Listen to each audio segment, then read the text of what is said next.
I do not remember this game being so loud when I played it last time. Oh, hey, there's PNG me. Get out of here, PNG me. This is a room for moving animated me only. Oh yeah, and I forgot. Let's do this. That one. Yes, please. I think I have to open it back up. Does that work? Give it 5 seconds. 4, 3, 2, 1. There it is.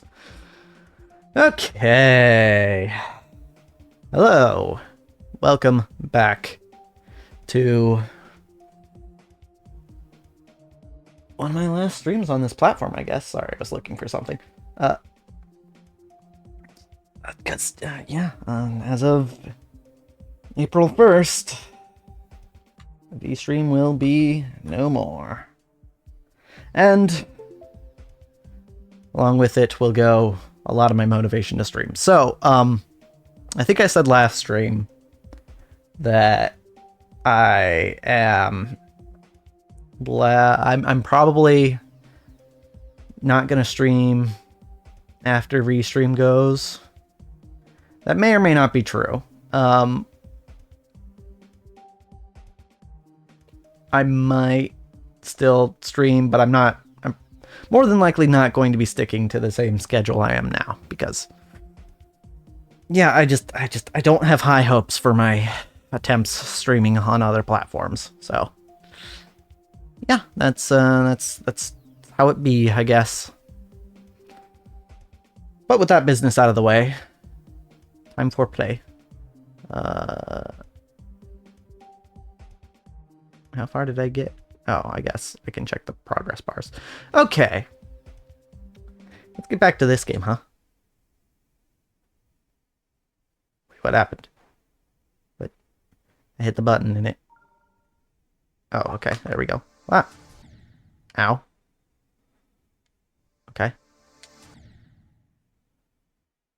Oh, click while touching, jump in midair. Okay, got it. Also... Oops. There's a... I forgot. You have to, like, mouse around in this game.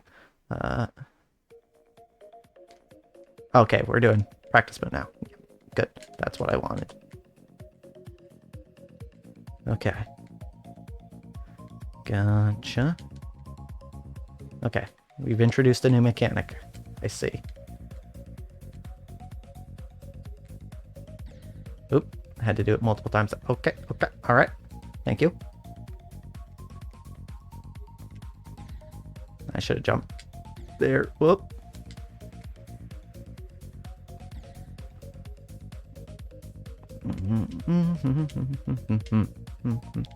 Okay. Ow. Ow.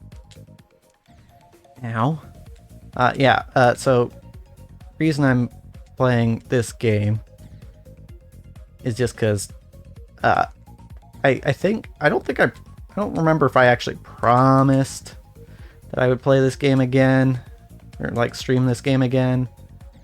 Ow. But it feels like I felt like I should, you know. So whoa. Okay. Okay. Gotcha.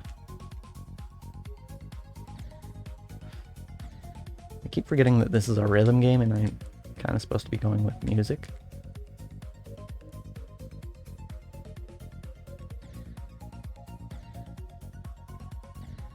I can just hold it here, can't I? Yep. Boop, boop. There we go. Not there. Not there. Nope.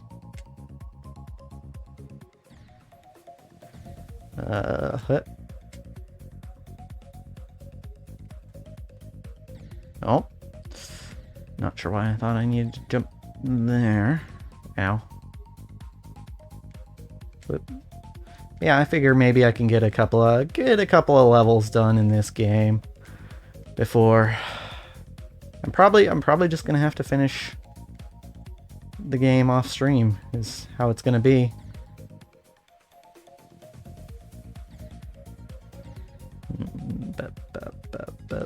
Okay, 2, 3, 4. There we go.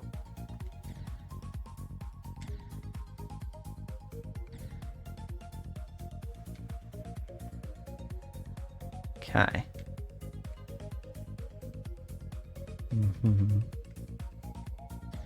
Oh, supposed to just fall there. Tried to jump again when I didn't need to. Whoops. Oh, and then I have to jump there. Okay. There. Okay, that's the end of the level. New mechanics, it's time. How you liking the jump orbs so far? They're interesting. They are quite interesting. They'll take some getting used to. I feel like... So, when I played Hextech Mayhem, I think there was a different... or a similar mechanic in that game. It was like a mid-air jump. So it's not too foreign to me. But it also has been a while since I played Hextech Mayhem.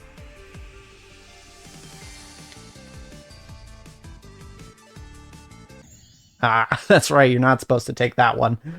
Okay.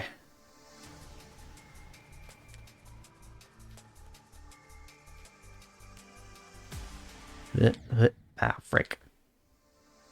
What.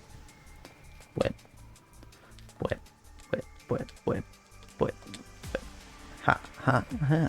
Yeah. Ooh. What? Okay. Ah, frick. If you do play more off stream, please let me know. Would love to watch you play in a VC or something. Sure. I'll see if I can't do that, yeah. Because I can't promise any particular time. Basically, I don't really have much of a schedule aside from my stream schedule currently. So once that's gone, who knows what'll happen.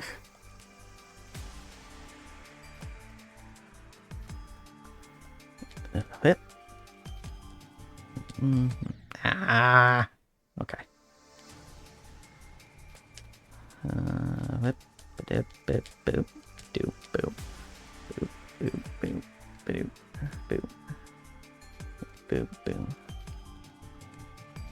Ooh, okay. Didn't need to jump there. Bro, I don't even have a stream schedule. It'll be fine. I feel like that kind of makes things harder if nobody has a schedule. Because then it's like, oh, you want to hang out? And then it's like, oh, actually, I'm sleeping right now. How are you replying to me? Don't worry about it. Good hypothetical. Okay.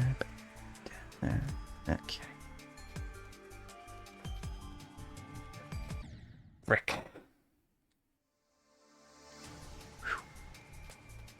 Look at there. Boop, boop, boop. Boop, boop. Boop. It's wild how complicated a game with one button could be. Reminds me. Ooh. Didn't hear this part last time I got this far. Oh. If I don't respond in like 15 minutes, I'm most likely asleep. I'm chronically online, so yeah, gotcha. Just let me know when you do play it. Will do. Okay. What was I saying? I forgot what I was saying. I don't know. Probably wasn't important. I mean, most of what I say isn't, so... Alright. Music. Very good. As per usual. Hip. Beep, beep, beep.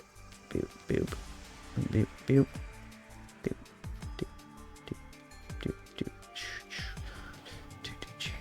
Ah, frick. I do respond if I let you know that I can be on to okay. Good to know. What? Yeah,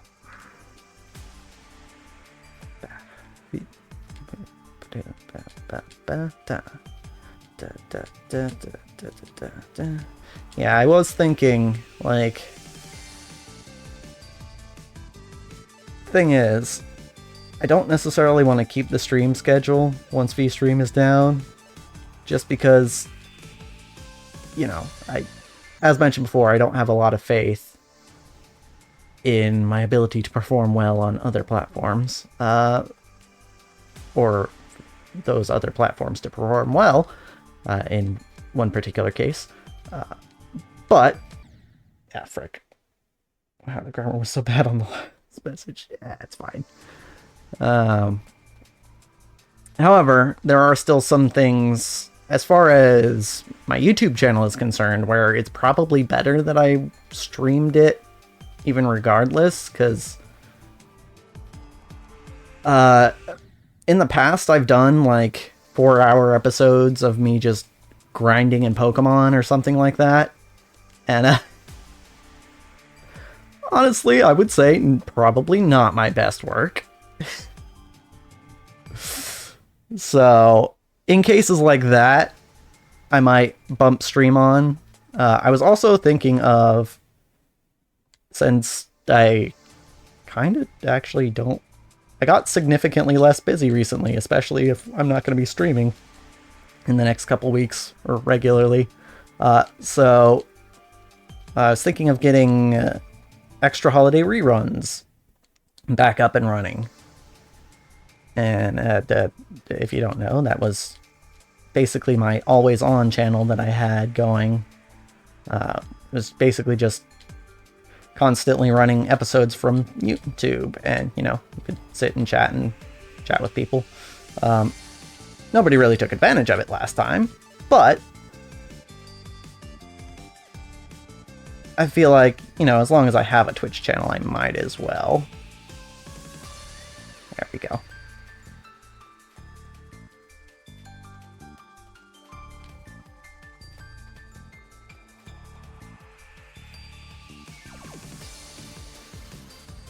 Oh, missed that. I'm working on that level tribute to VStream. Going well so far. Good. I hope to see it soon. I guess you did your last stream, so you won't be streaming that. But hey, somewhere I'll see it, I'm sure.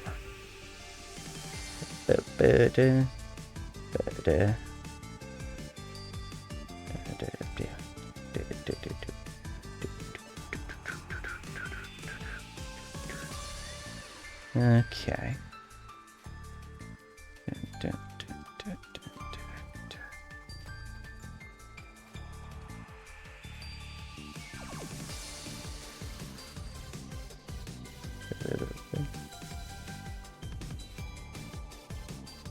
Ah, frick. I was supposed to hold there. Halfway already. Let's go. Indeed. I am going through the practice mode. This definitely didn't seem too impossible. Do. Ah, frick.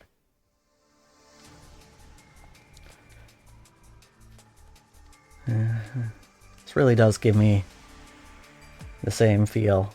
I think I said this last time I streamed this game. This really does give me the same feel as, like, trying to beat a boss in Dark Souls. Uploaded to VStream in March before VStream shuts down, as well as my secondary YouTube and Twitter. Gotcha. Okay. So there will be a spot to watch. Got it.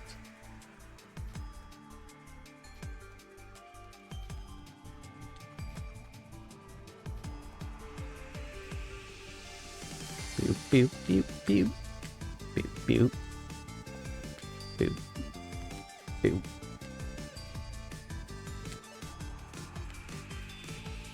Ah! Third coin in this level is so evil. Oh, even I'm not consistent at it. Yeah, I'm not gonna go for all the coins right now, but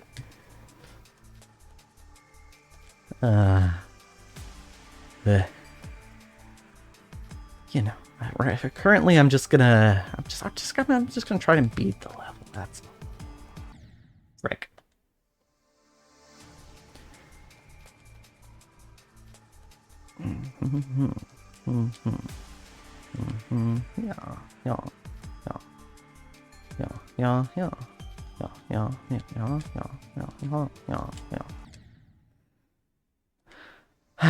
Keep forgetting to jump there.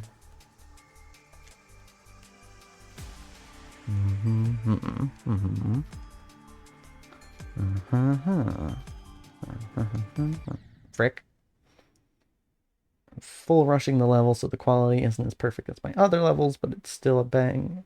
But it'll still be a banger level. No level length around 2 minutes, around 20 seconds done. Nice. I actually do have a project that I am potentially going to rush out before the end of eStream. We'll see. It kind of depends on whether I plan on doing stuff like this in after the closure. But there is potentially going to be a... I don't know if it's special to people on here on VStream, but to a lot of the YouTube folks who follow my channel, and a lot of... I guess me too. It could be something interesting, you know? Maybe a...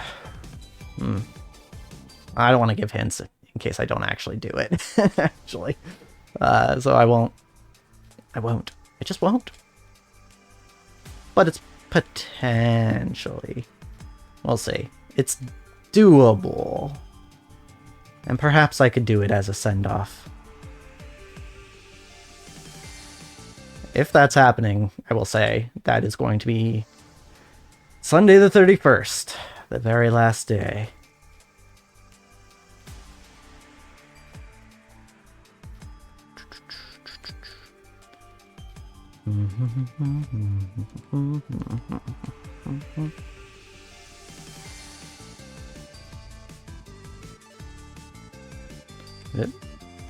So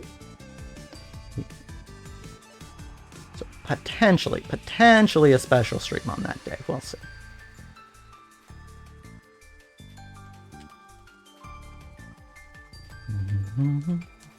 Frick. Yeah, it does involve quite a bit of work on my part to get that stream set up. Though admittedly, it's something I've been working on for quite a while. So.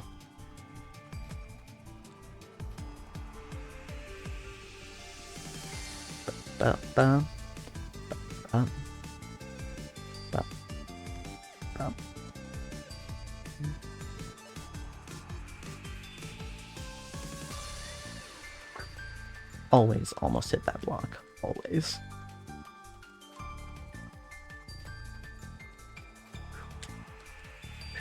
We're good. Here we go. Frick, didn't need to jump there. The level probably won't mean much to the VStream community since no one has ever played the game other than us, but I still hope VStream team sees and enjoys like saying it. Right. I mean, I like to think that, you know, creators of things enjoy fan works regardless of whether they're particularly familiar with the medium itself. I'd like to think that I'd be like that, but nobody's ever really done any fan thing with me. So... Although, I did have an interesting experience. I don't remember... I know I've mentioned it on YouTube. I don't remember if I've mentioned it here. I was in a show, like a stage show. And there was one night where we did the show. And I actually got asked for my autograph. And that was wild to me. I was like, hold on. You're telling me somebody liked, at the very least, the show so much that they wanted me to autograph something, like write my name in a fancy signature. That was kind of mind-boggling to me. And of course I did it, because, you know, that's the gracious thing to do. Yeah, that was a interesting trip. I also had someone, I think it was a different night, someone told me like, man, you are so good, you're so good. Every time that you came on stage, I was like, man, that guy is so good. And I'm like, wow, well, people think I'm good at something. I'm, well, geez, man. Geez, that's really kind of you. Because I used to think I was good at things, and then I was kind of proven wrong. So, you know, I try not to entertain the idea. But, you know, you always want to believe it, right? Ow. Holy moly, you famous. It's the ExtraHoliday. Yeah, right? I mean, there's other stuff too when it comes to that show. It's like, there's a local magazine that had like they did an article on the show, and there was like a little paragraph dedicated to me. And that was cool, you know? And because I had spoken to the lady who wrote the article. And so she put like one of my quotes in there with a little extra bit about me, and I was like, oh, that's cool.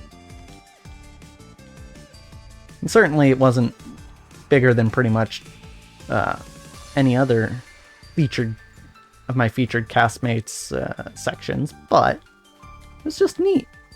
It's just neat to have like, hey, there's my name in a thing. Pretty neat. Whoop. Here we go. Ah, frick. Ah.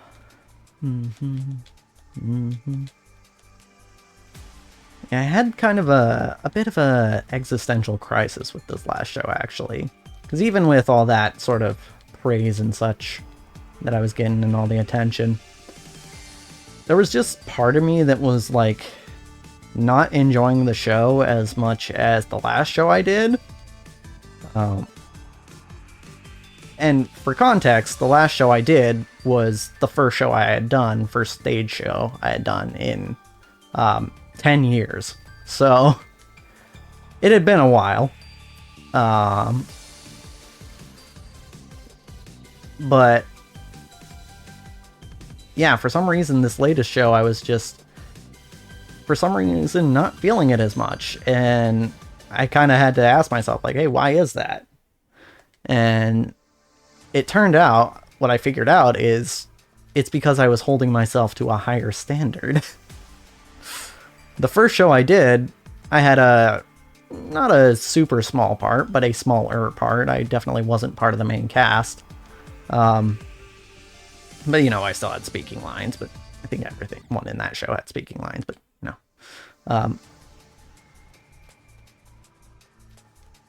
But, you know, it wasn't a huge role. And again, it was my first one in 10 years. You know, I was still shaking off the rust.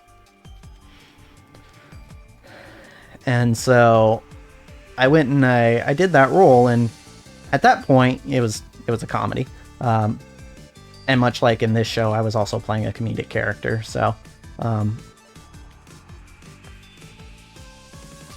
So, you know, basically, when it came to the last show, I was like...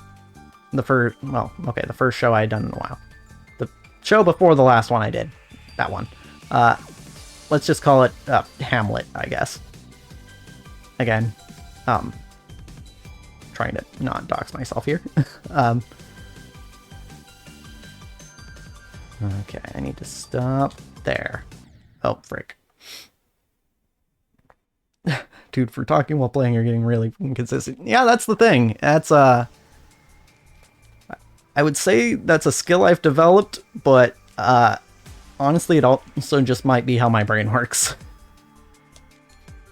But yeah, so in the show before last, I realized that, like, any laugh was good to me, right? Like, there was like one bit I had where I was like kind of disappointed that I wasn't getting more laughs out of it, but like overall, like, I was just hoping to get any sort of reaction out of the audience for that show. Whereas for this most recent show, I was like, okay, I want to make every little emotional beat land. And when that didn't happen, you know, that kind of robbed me a little bit of my enjoyment. You know, so basically holding myself to a higher standard made it so I couldn't enjoy what I was doing as much. So I kind of told everyone, I don't know if I'm going to hold myself to this. I kind of told everyone that I'm kind of taking a little break from theater. Oops. I told everyone that I'm taking a little break from theater. And I don't know. I don't know. Maybe I'll audition for the next show. We'll see. But I think part of me has to, like, unlearn that, because, you know, I'm not getting paid for these shows, right? This is all volunteer stuff. So the only reason I'm doing it is because I enjoy it. So I kind of need to figure out, like, how to maximize my enjoyment. And I guess keeping my standards lower is part of that. I need to kind of figure out how to do that, because especially in my adult life, I have been very much about... Frick. In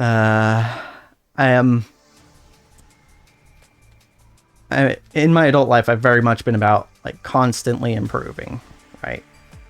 Just trying to constantly get better at things, because, you know, I'm not where I want to be at in life. So, you know.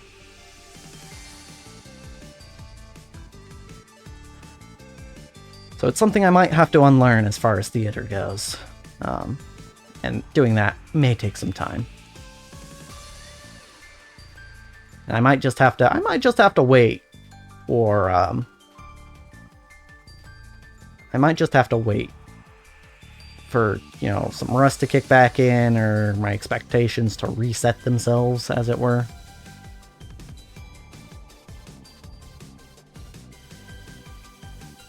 Whip, whip, whip. Just slightly more. 63 again, dude. You got this easy. Apparently. Taking a break from YouTube, gone for 3 months. Yeah, that'll happen.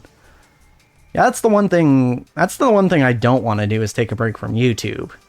Because at this point, I've been going pretty steady for about 5 years now. So, and I know more so than even with streaming, when it comes to YouTube stuff, consistency is king. So, yeah,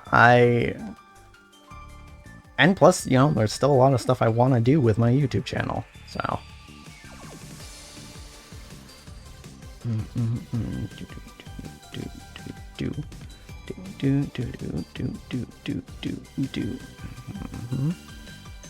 I got it this time.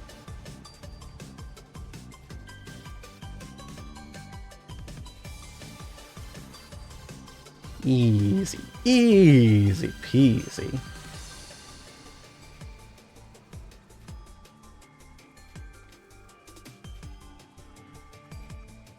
Ah, close. Close.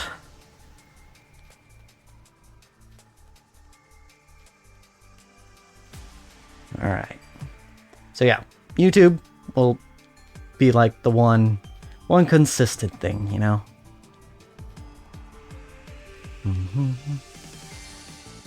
I did have a realization at some point that, like, kind of the anchor that's been, you know, keeping me, well, anchor is maybe not the right term, but the one thing that's kind of like always kept hope in my heart is my YouTube channel, because there's always the chance that one day that could just pop off, you know, and change my life for the better. So I mean, I'm not hedging my bets on anything like that happening anytime soon, but as long as I'm still working on YouTube, 82% insane. I'm glad you are pleased.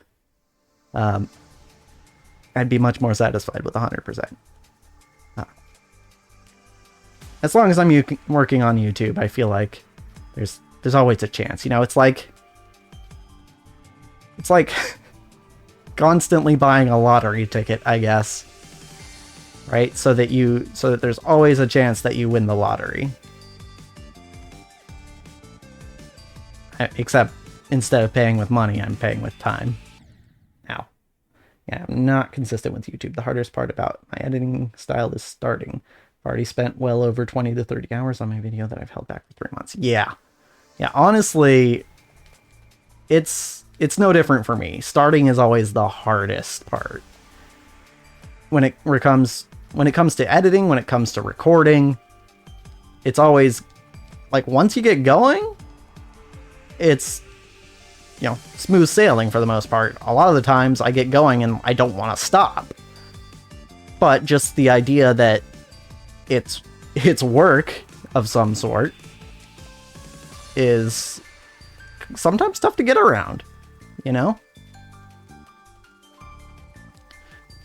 And sometimes it actually does keep me from recording or editing when I should, and then I have to come up with some jury-rigged solution. Like, actually today, technically yesterday, that episode was supposed to be another episode of Penny's Big Breakaway, but I forgot that I put it off, and then I forgot that I actually was supposed to record more episodes of Penny's Big Breakaway. So instead I'm like, oh crap, well, I guess I'll just do another episode of Kirby since I already have that recorded. Also 82, like the attempt right after WoW. Yeah. We're getting there. We're getting there. It's progress. WoW.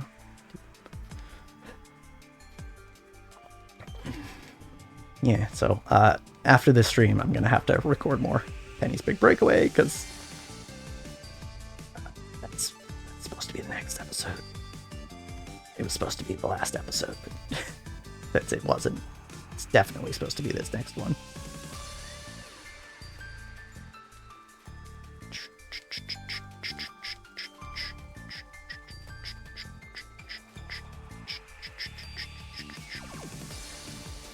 It is a fun game, by the way, in case anyone was wondering. I can't say it's perfect. I have one or two gripes, particularly with one of the boss fights. But overall, it is actually very fun. Whoops. My friend basically described it perfectly. If you're thinking about what you need to get done, you are already working, which is why we feel we need a break all the time. You know what? Yeah, I can agree. Yeah. Because honestly, a lot of the work we do nowadays is mostly just the thinking of it, right? It's not like we're having to put a lot of manual labor into making a YouTube video, generally. So, yeah, I mean, thinking about working on something is kind of similar to actually working on it, just not always as productive.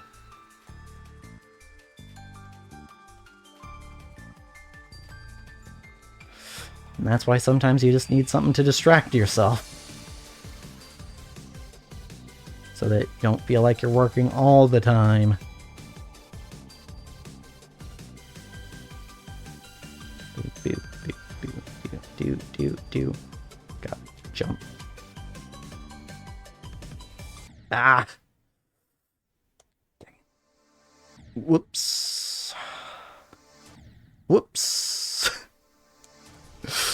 Yeah, no, I can agree with that sentiment.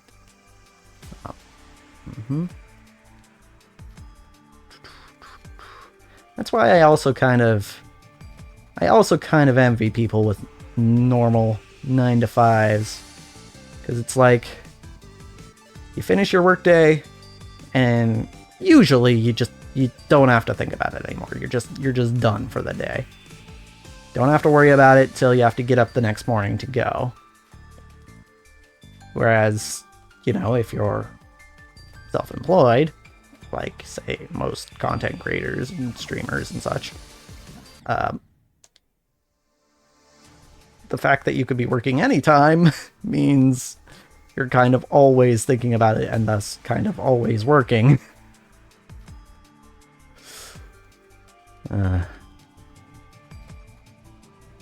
It's a strange thing. Each has their pros and cons, I know. Sometimes you get jealous of the other side, you know? And then, of course, you have people like, I guess, past myself, who are doing both. Like, specifically, when I was working in the warehouse, I worked 7 p.m. to 5:30 a.m. And then also I was doing YouTube. So I was working at work and I was also working at home. So yeah. It was honestly, I don't think I could describe any point in my life in which I was more tired. Because yeah, that was a lot.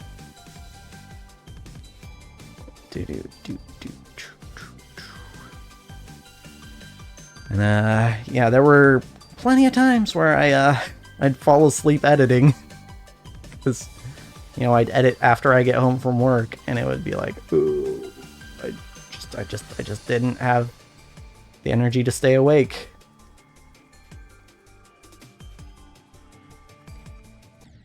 Damn. All right. 7 p.m. to 5:30 a.m. God, I can't imagine, right? Yeah, and this is a warehouse job, so you don't really get to sit down much, and the floor is solid concrete. Yeah, my feet hurt just thinking about it.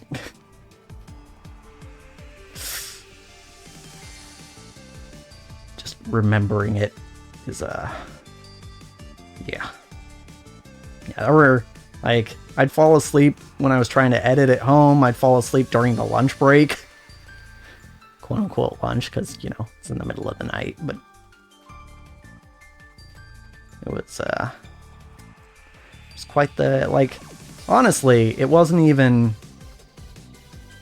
the specific time at which it wasn't really an issue for me. It was just the fact that, you know, it was a 10-hour shift. Awesome achievement for jumping, indeed. That's what I figured that was for.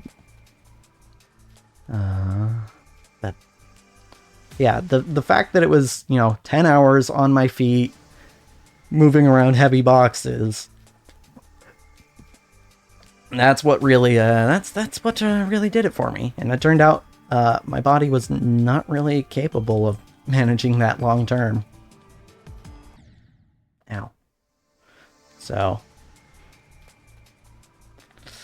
yep, that's where that job went. However, that being said, I might have a better gig coming in soon. It basically involves me just doing what I am now, except getting paid for it. not necessarily the streaming and YouTube stuff, but other stuff I've been doing.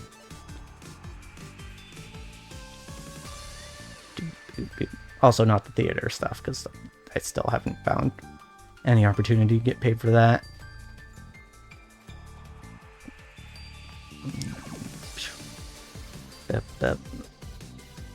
And no, it's not selling drugs either. I don't know why my mind went there, but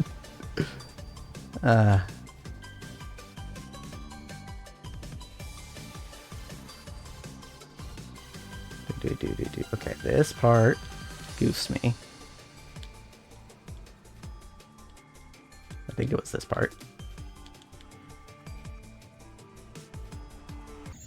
Okay. Close. Close.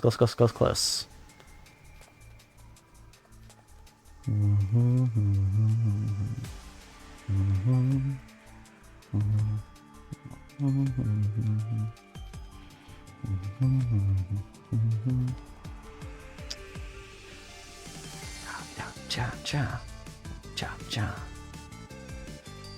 Sometimes you run out of things to talk about.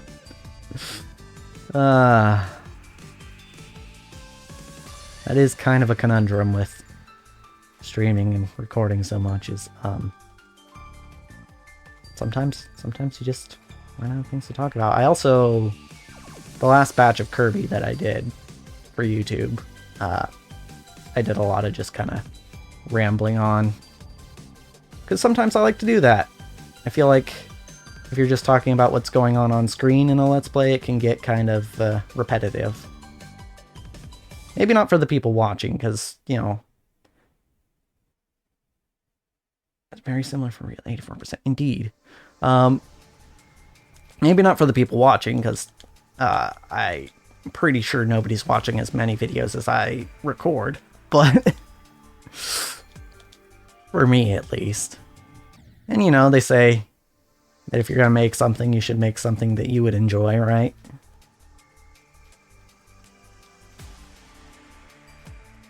So sometimes, you know, I'm in the mood to be like, I'm gonna just ramble on during this. Even though usually my primary goal in kind of both streaming and recording, but mostly recording, is to, you know, showcase my reactions to things. I mean, I had the thought at one point that streaming and Let's Playing games is actually kind of just like doing a reaction video to a game, as opposed to a video or a movie or something. It's more or less the same. It's just that because games are an interactive medium, there's more room for uniqueness in the reaction. So, just a thought I had at one point.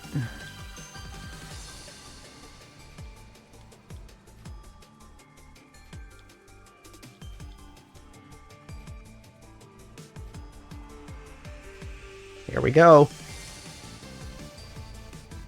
Ah, okay. That one spike got me. We got further, though. We got further. And also for repetitive tasks like this, or I discovered this mostly while speedrunning.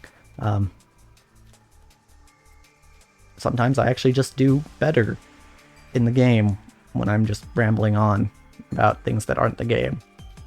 It's a weird thing. So actually, I say I discovered it speedrunning. I actually discovered it... Well, I got an inkling that it might be the case when I first, you know, tried to develop the skill of talking about stuff that's not on screen. And that was when I did my Sonic the Hedgehog marathon on YouTube.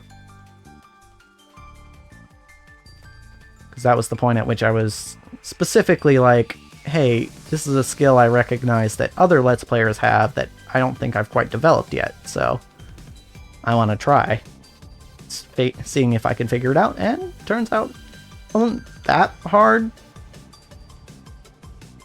As I said, the hardest part is just when you run out of stuff to talk about.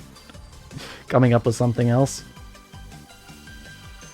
And sometimes you really just have to go with whatever comes to mind. That's where the improv skills help, I guess. Oop. Fell behind on the curve there. And I actually have been... That is one other thing that I do on the day-to-day that's not theater or YouTube or streaming. Is, well, I guess it's not day-to-day, it's week-to-week, because it only happens once a week. There's an improv class at my local comic shop, the same one I go to play cards at. And I participate in that weekly. Largely because I feel like it makes me, improv is a very important skill, I think, for Let's Players and streamers. Or just content creators in general, particularly those who aren't doing, or doing unscripted content, I should say. Which I have been doing for quite a while. So, getting a little bit of practice in a way that's not necessarily the same as what I've been doing is, I figured, was a good idea. And I don't know how much it's helped me, but I feel good doing it, so, I mean, it's fun. Basically just me and a bunch of friends playing a bunch of games where we look like idiots. So... Hey! Did it! Nice. Oh, companion cube. That's pretty neat. Didn't get any of the coins, but it's fine. Let me look at the customization options. Now, let's see. What about that one? Kind of like that one. Oh wait, I could have been this guy the whole time. I like this guy. What about ship? Nothing for the ship yet. Nothing crazy here yet. Okay. That's fine. Okay, yeah, we'll stick with this now. Let's go 40 minutes. Yeah, not bad, actually. I think... I want to say that's faster than I did either of the last two levels.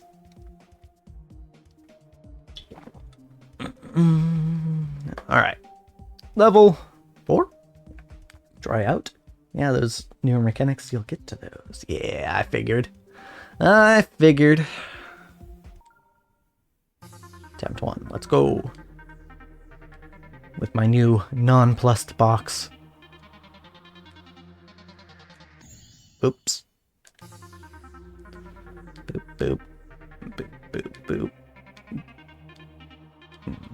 Boop, boop. Boop, boop. Ah, damn it.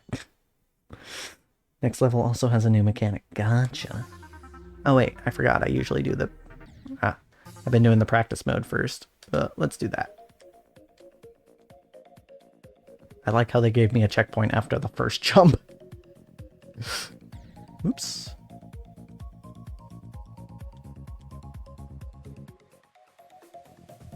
Oops.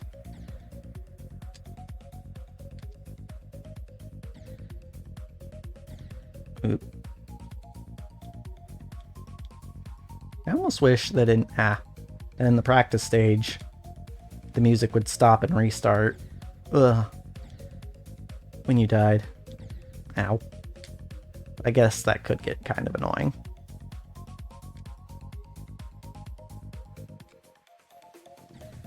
Oh, I would have got the coin there. Hey, are those not real spikes? I guess they are. There's like a safe spot. Whoa, we're upside down now. Okay. I see. This ain't my first rodeo going upside down. I played Mario Odyssey. Those 2D sections where they're like, oh, we're just gonna flip you upside down. I know those. Okay. Okay. Oh wow, I actually didn't think that was gonna work. Just, okay.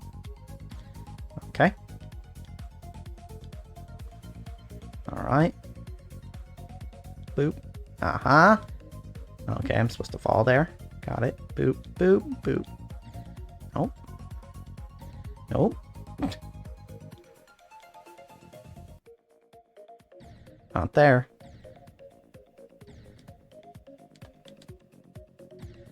Ah. Come on.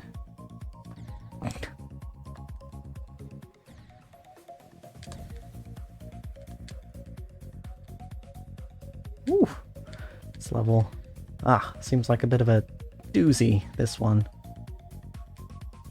Okay. Spaceship again. Doop, doop, doop, boop, boop. Now spiky block. Ow. Spiky blocks.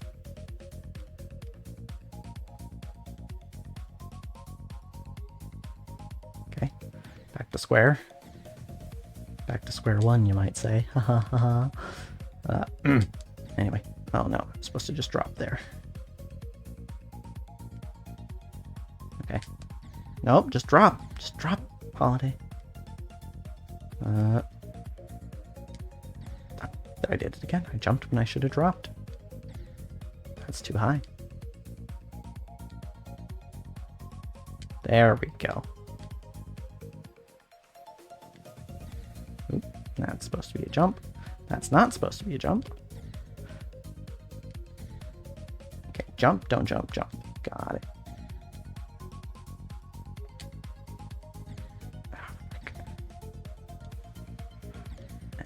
Frick. Oh, I guess I should have kept jumping if I was going to do that. Whoa, okay, there we go. Practice music sync is an option. You need to play a lot to unlock it, though. Okay.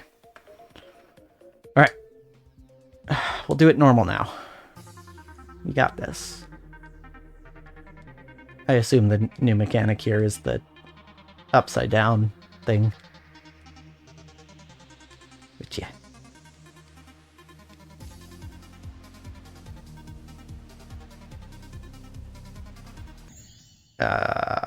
Supposed to fall there, not jump. Okay. Yeah, I did play... There's a lot of platformers that have the upside down mechanic. I mean, I know various Mega Man games have it, although none that I've beaten, I think. Oops, same spot. Mario Odyssey, of course. Mario Galaxy, for sure.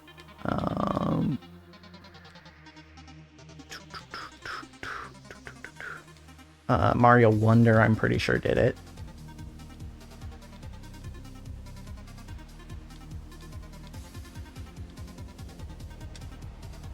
Mm-hmm.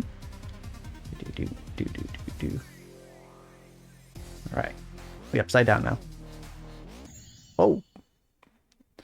Yes, the gravity portal is the new mechanic, yes. What I usually do is a few practice ones until I get somewhat consistent to do the whole level in just a few practice attempts. Then I run it normal. Yeah. I feel like just finishing it once in practice is enough, and then I might as well. Just to get like a basic idea of what it's like. And then... Oops.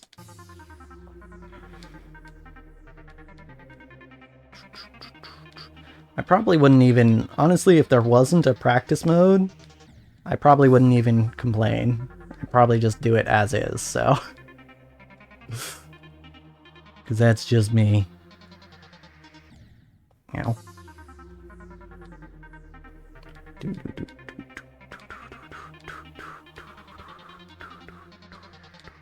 Ow.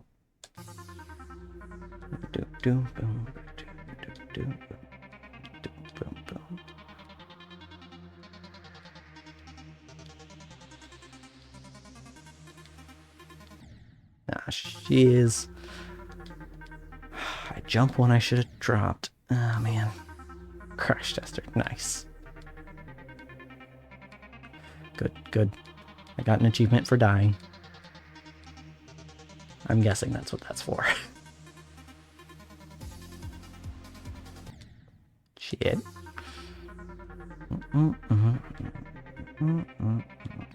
Ow.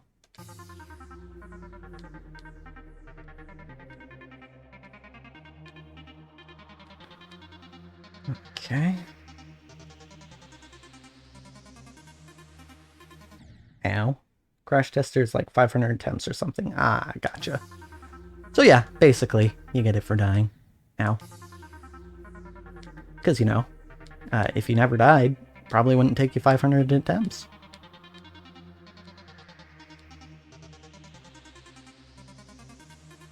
Ah, frick. Hit.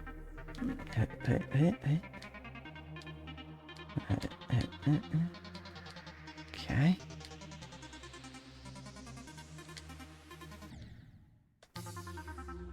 Okay, trying again.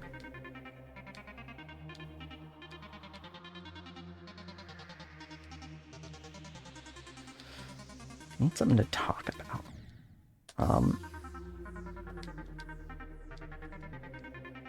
I honestly kind of ran out of things, I think. Went to the ear doctor today. Not for me, but for Grandpa. I went over to the comic shop. Bought some cards. It was pretty neat.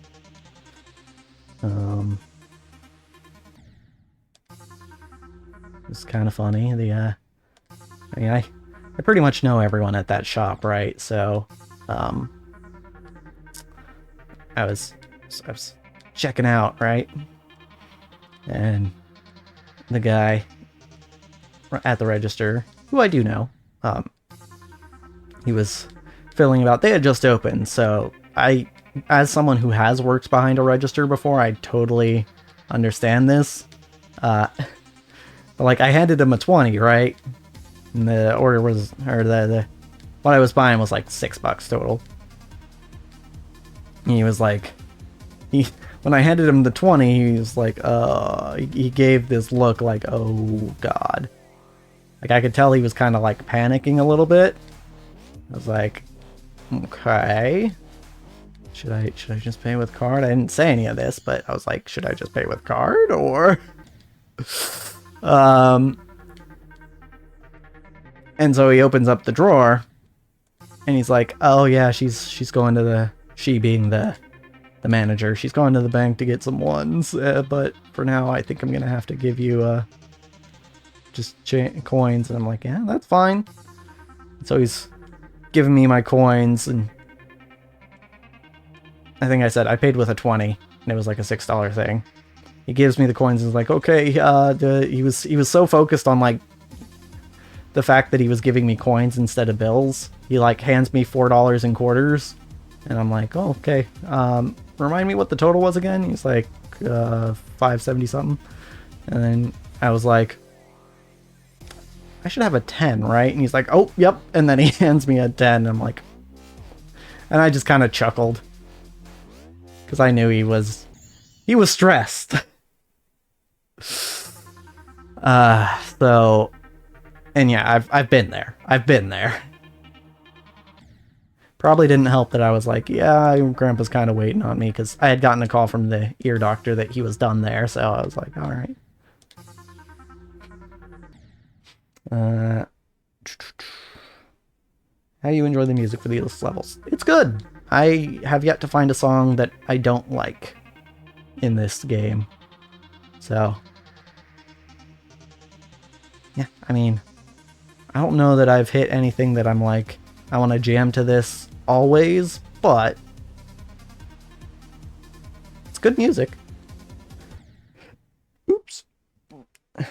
That's scary. Oh yeah. The whole register story. Yeah, that's it's never a comfortable position to be in when you feel like you're making the customer wait or inconvenienced in any way. Because, especially for him, because yeah, I know him, but I don't know him as well as I know like the other people in the shop. So like, I think he might have also been concerned that like, oh god, if I make this guy mad, like, is he gonna say stuff to, you know, the other people who work here about it?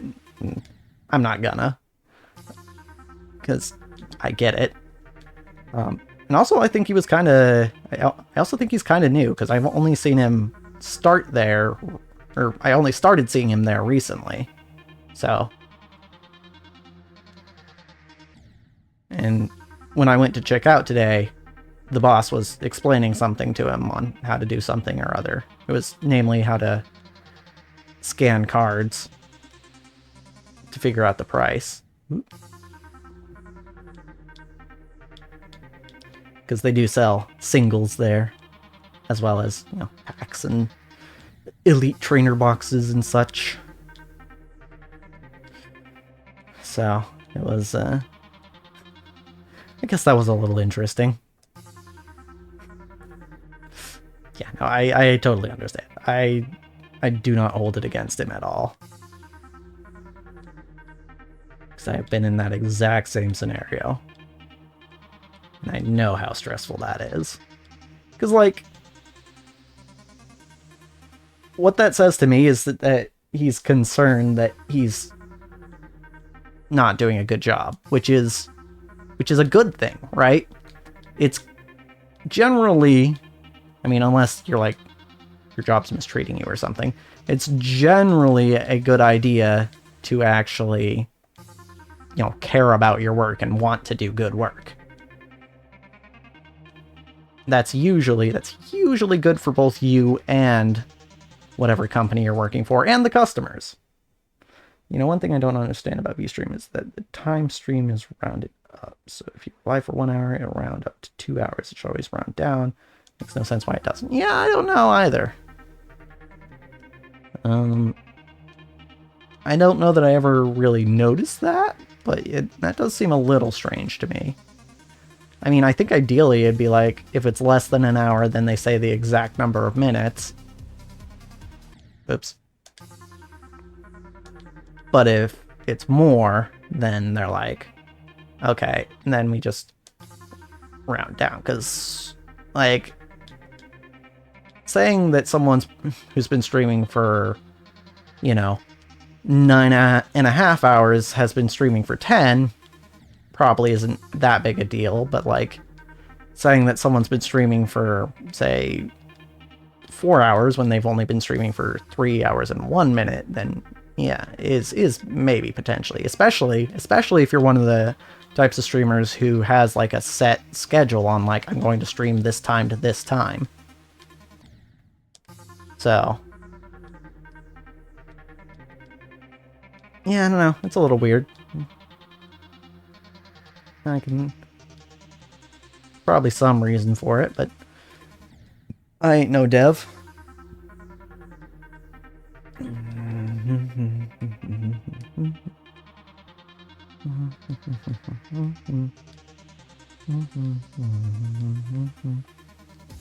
Frick. Yep. The fact that guy cares about customer convenience. They're on the rightish track. Right. Yes.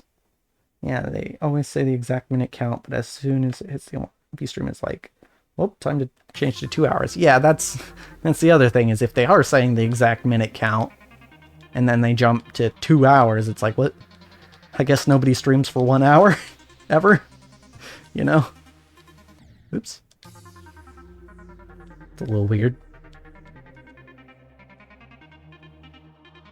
I guess doing that, you kind of avoid someone coming in being like, oh, they've only streamed for 3 hours, and then you find out it's been 3 hours and 59 minutes and they only do 4-hour streams, so you're like, oh, well, I guess I'm just catching the end of it. Whoops. I don't know. Maybe that's what the idea was. Could be.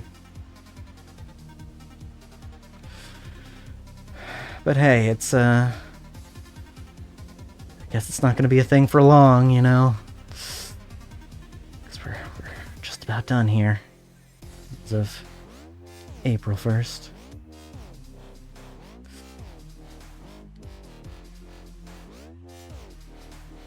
I didn't think I was going to make that. Alright. As far as this stuff gotten, though. Trying to think of other games where they've done the upside down thing. It feels like there's a ton. And I'm not trying to say that, like, oh, it's unoriginal or anything. It's a fair challenge.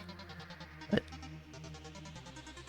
Just a lot of Mario games, like some Mega Man games.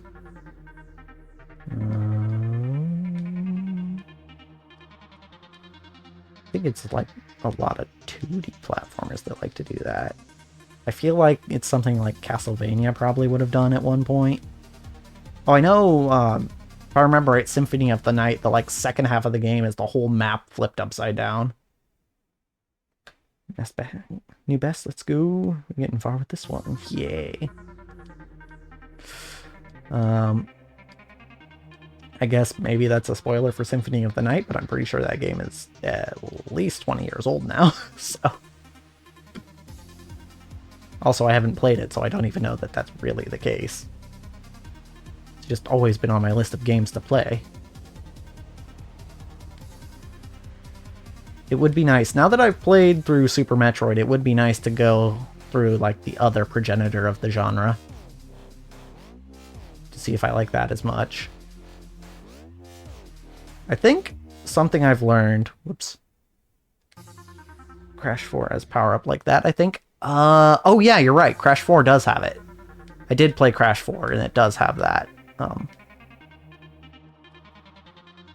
Yeah. Yeah, because I remember the levels that use that. Because it was one of the masks that you get in that game that gives you a power.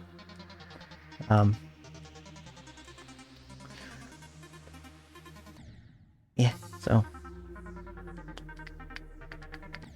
Ow. And wouldn't you know it, I lost my train of thought again. It's fine.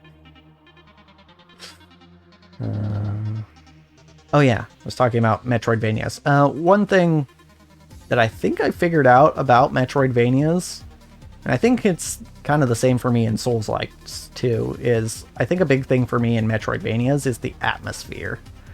Like, one of the things I really like about the Metroid games I've played is that it really feels like you're exploring, but you're alone, right?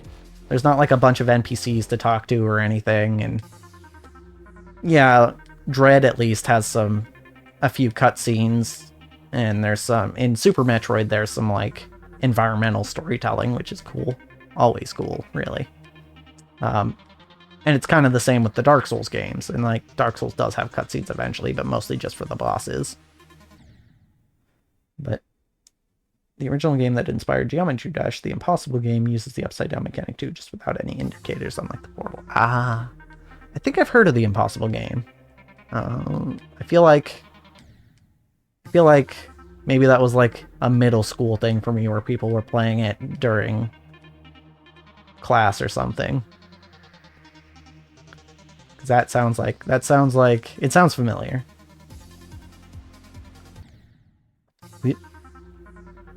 Okay.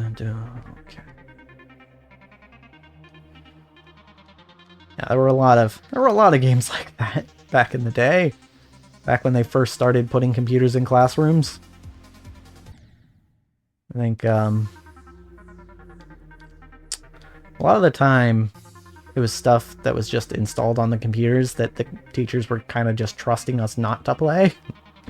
Because like one of the first games I remember playing in school was something we were actually supposed to be playing, was Number Munchers. And because that's it's ultimately an educational game about math. So it's supposed to be like at the time the thought was like, oh, this is a way to get kids to do math and like math. And I mean, it kind of worked for me, so, you know. But it wasn't everyone's cup of tea, of course. So like that was like one of the things. It's like, oh, do they have Number Munchers on this computer? I'm just gonna play that during my English class or something. Yeah. Oops. Ow. Oop, oop.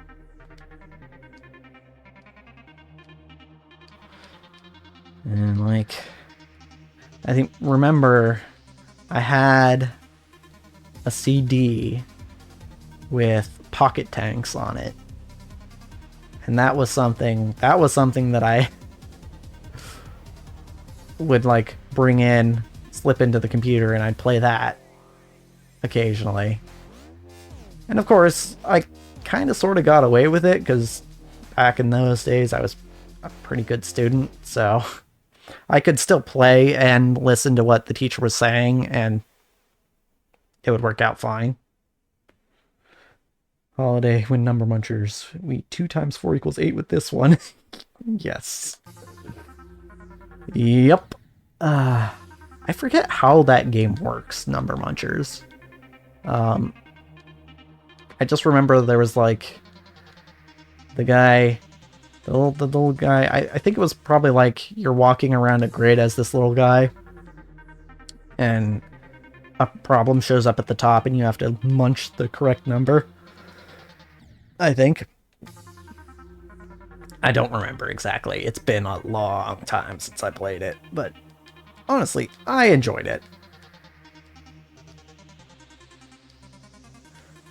And you know, it was nice. It was nice to get to play a video game during school. And then of course later on I'd get to high school and I'd be playing Pokemon in Japanese class. Oh man, there's a really unfortunate story to go with that. So our sensei, let's call him Yamada Sensei, very cool dude. He would, not only would he like let us play Pokemon when we were done with our work, he would actually, sometimes he'd, actually challenge us to a battle or something. And that was awesome. However, there was this one time where, God, it's like straight out, you couldn't script this. If this were a comedy, you couldn't script it any better.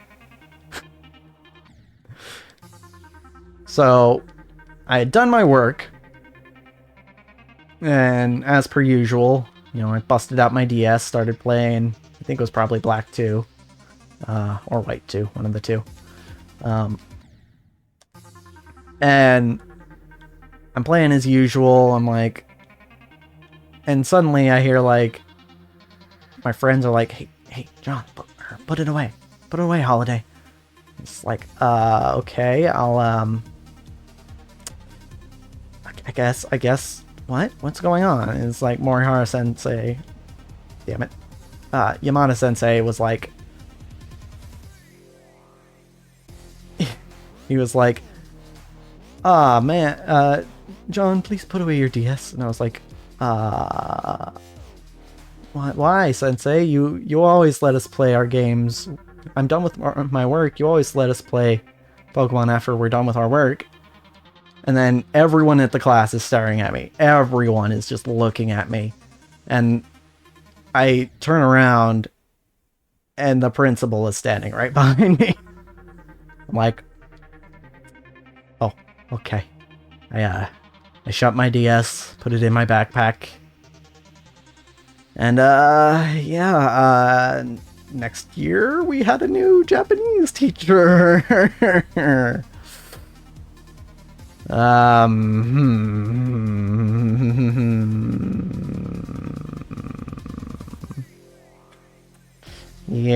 I kind of feel bad about that one. It's so over. Yeah, it was still feel a little guilty about that one.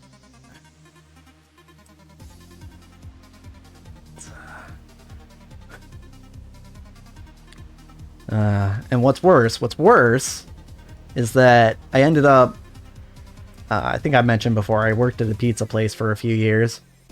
And I worked with a kid who was in the same school district as me. And he was at the school that Yamada Sensei went to after, whatever happened at my school happened.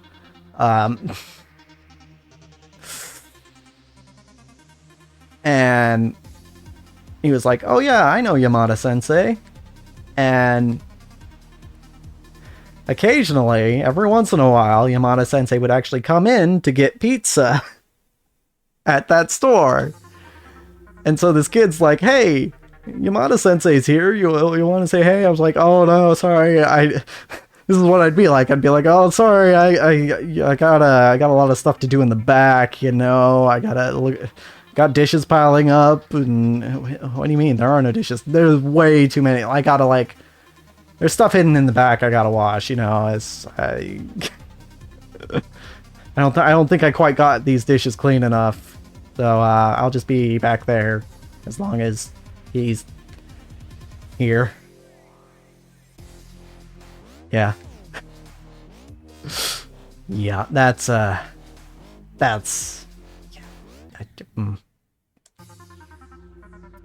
Yeah.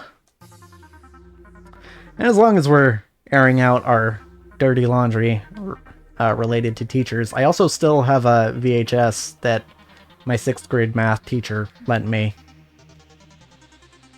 It's of the original Tron.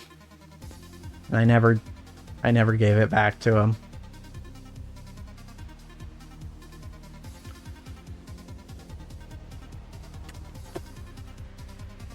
Yeah.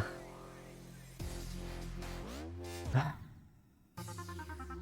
like to think that, you know, my school life was relatively easy compared to most, but doesn't mean just didn't happen.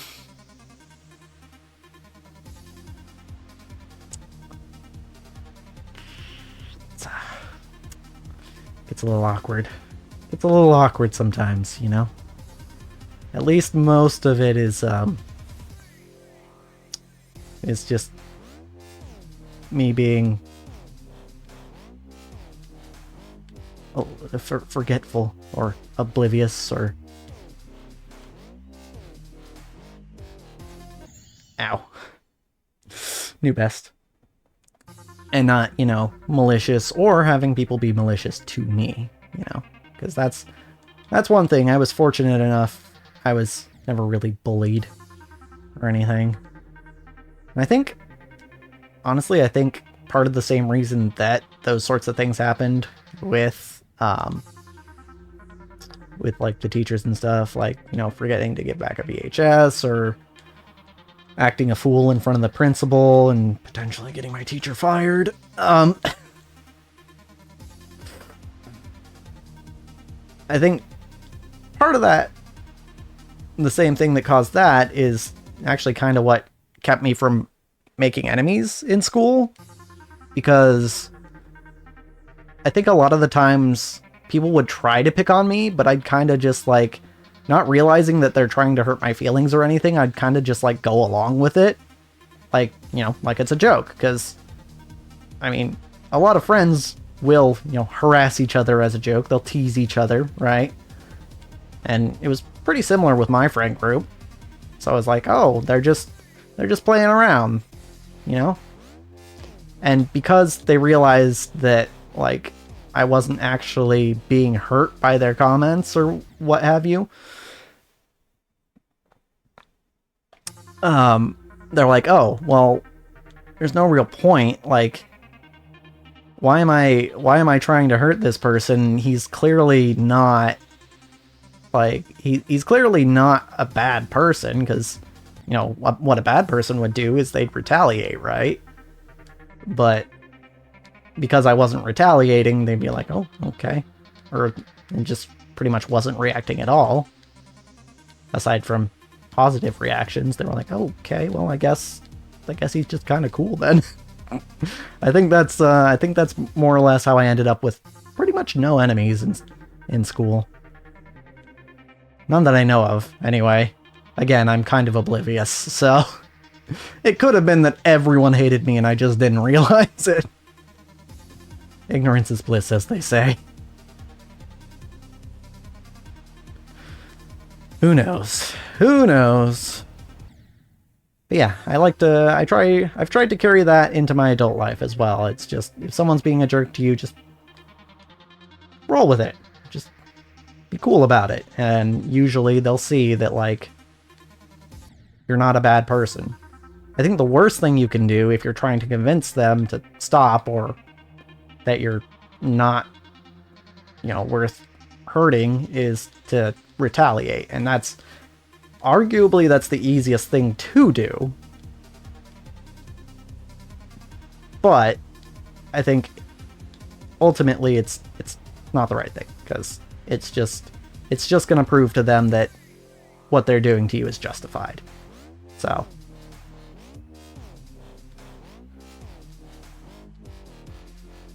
I try not to.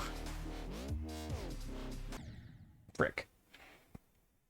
Your 6th grade teacher is watching this stream with clenched fists, my VHS. I hope not. Mr. D, I hope you're not watching this. Also, yeah, we got over halfway. That's pretty neat. But no, he was a really cool teacher, Mr. D. I guess I could have just called him Mr. Y, Yamada Sensei, or Y Sensei. Yeah, he was... Because for 6th grade, it was weird. 6th grade, I guess they were kind of trying to get us used to the idea of having different teachers for different subjects. Because effectively, I had 2 teachers. The one that was like my quote-unquote homeroom teacher, Mrs. H, and my teacher for math and science, Mr. D. And Mr. D was cool. He was the one who was always like... He was chill, and he had us do like some fun projects. I remember one of them was making a bridge out of toothpicks and glue, and then we got to see like how well our bridges held up once we were done. That was cool. Mine did pretty well, actually. So I was pretty pleased with that. And yeah, overall, you have to be a pretty chill teacher to lend one of your students a movie and realizing that you're probably not going to get it back. I'm fairly... Last I checked, he worked at my old middle school, high school now, so I could theoretically still get it back to him. But, something tells me he probably thinks that's gone for good. Ow. I don't know how meaningful it would be if I really did it. So.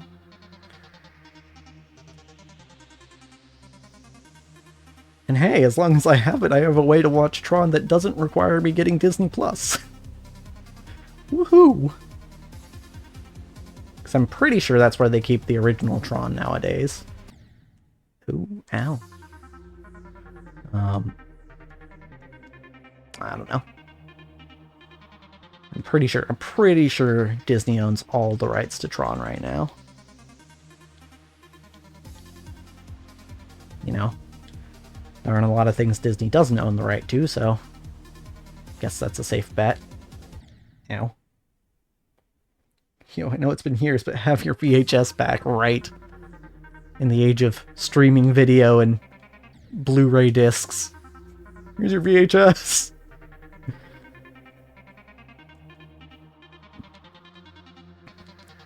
There is a VHS player in this house. I could actually use it.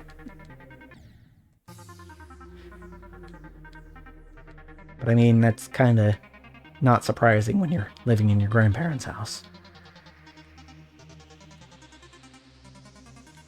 That the technology is kind of far behind. It is kind of interesting. I always think about it. My grandpa basically entirely skipped computers. He went... Because he was one of those people who was like, oh, I don't see any reason to get a computer. It doesn't seem that useful. And he kind of kept that attitude until, the last decade. Where he kind of realized, oh yeah, everything is computer now.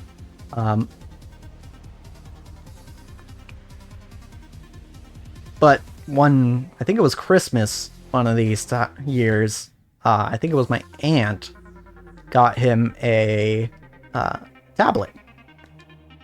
And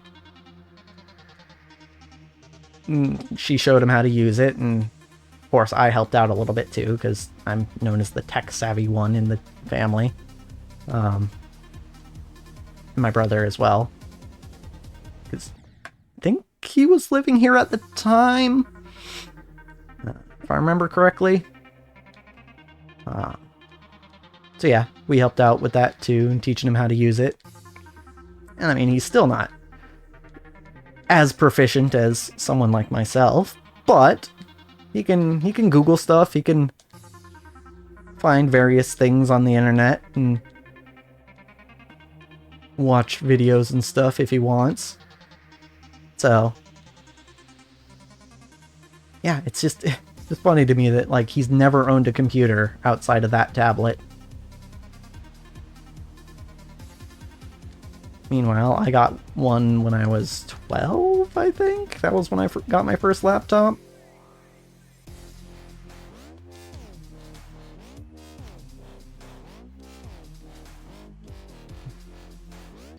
Yeah.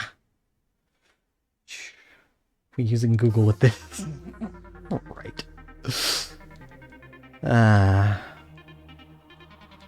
mean, honestly, being able to Google things is such a plus. Like, I consider myself perhaps a controversial take, but I consider myself the youngest millennial, because as far as millennials go, I am quite young.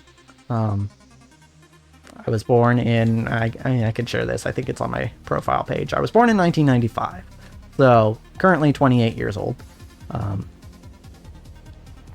And so I do still remember a time where like computers were not as commonplace and the internet was not what we see today.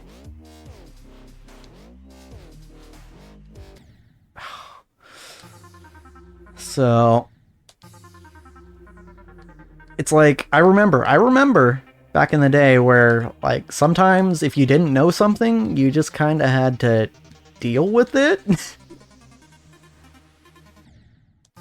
And like if I was like, oh, when does this game come out? It's like, well, my options are either I like try and find a gaming magazine that features that game, or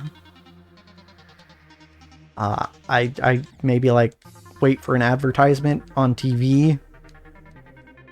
Whereas now, if I'm like, oh, when does that game come out? I can just Google it and bam, get an answer within like 2 minutes. If that.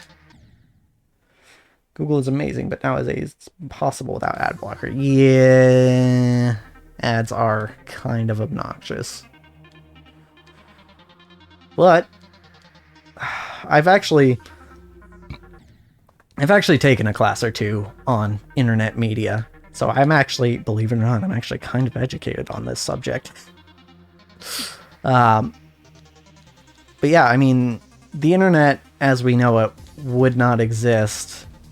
Like, it would not be free, or as free as it is. You still need to pay for like a provider. It would not be as free as it is if not for advertisements. Have they gone overboard? I think so. But the reason you can use services like Twitter and YouTube without paying for anything is because of advertisements, and that's kind of a bittersweet truth. I mean, I don't know about you, but like I'm kind of like, I'm tired of ads, but also I'm tired of subscription services. So what's the solution there? Because there aren't a whole lot of other alternatives that, you know, work in a capitalist society where, you know, people actually have to make money to live.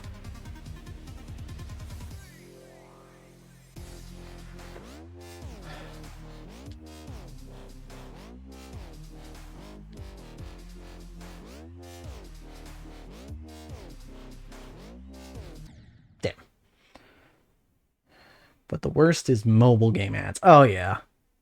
Not only annoying, but also somewhat malicious. Scams are commonplace. Right, yeah, I guess that's probably the biggest difference between ads on the internet and, like, you know, TV ads or something like that. Because, like, TV ads are annoying too, right? But at least TV ads, like, if they're scamming someone, you'll probably hear about it, or they'll, like, get sued for it or something. Or, you know, the channel that they're trying to advertise on will be like, no, we're not promoting this. Versus on the internet, a lot of websites will just take any money they can from any advertiser, and then it's just like, it's just like, well, okay, so, like, if you've ever been to a download site, like, just a site that specifically has, you know, specifically is to do with, you know, downloading certain things. And that's all they do, is they're just a place to put things that can be downloaded. The, like, 18 million different ads that say, like, click here to download, that aren't actually the thing you're trying to download and are probably a virus that will absolutely destroy your computer or something.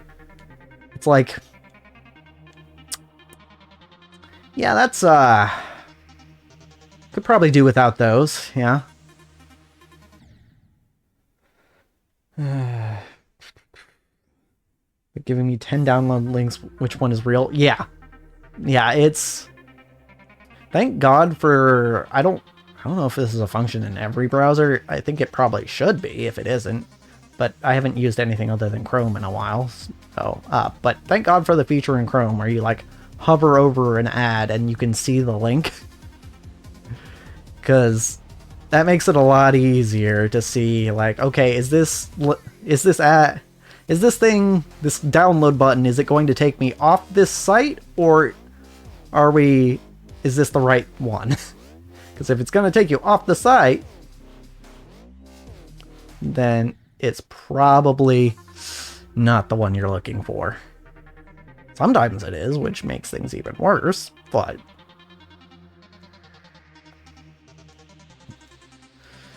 yeah. It's a tricky place to navigate the internet. Which is why Grandpa having a tablet does actually kind of concern me a little bit, but yeah, almost every browser has that hover feature, right? That's kind of what I figured, but I didn't know for sure, because, yeah, I've been using Chrome for a long time now.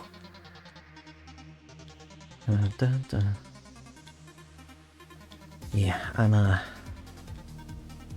yeah, it's... internet fluency is definitely a thing. And it's kind of wild. I mean, there have been comparisons between the internet and the Wild West, and I absolutely get it. Like, I think in a lot of ways that is actually accurate. Because, like, the internet is so big that there's really no way to police all of it.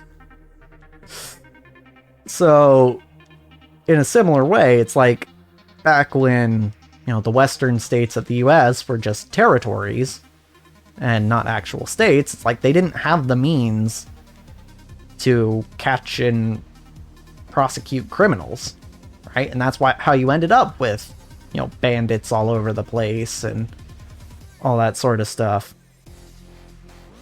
Criminals just about everywhere, and then, hey, what do you know? Everyone has to have a gun on them now because there's so much crime around that you're only going to be able to rely on yourself to, you know, protect yourself. And if you don't have a gun, then you're pretty much screwed. Because someone with a gun will come along and take what you have. And yeah, it's pretty similar on the internet, where it's like, if you don't know what you're doing on the internet, you're gonna get taken advantage of.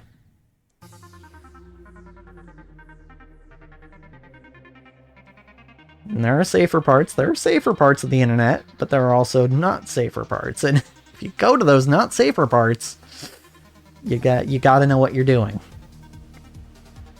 Otherwise, you're gonna get hurt.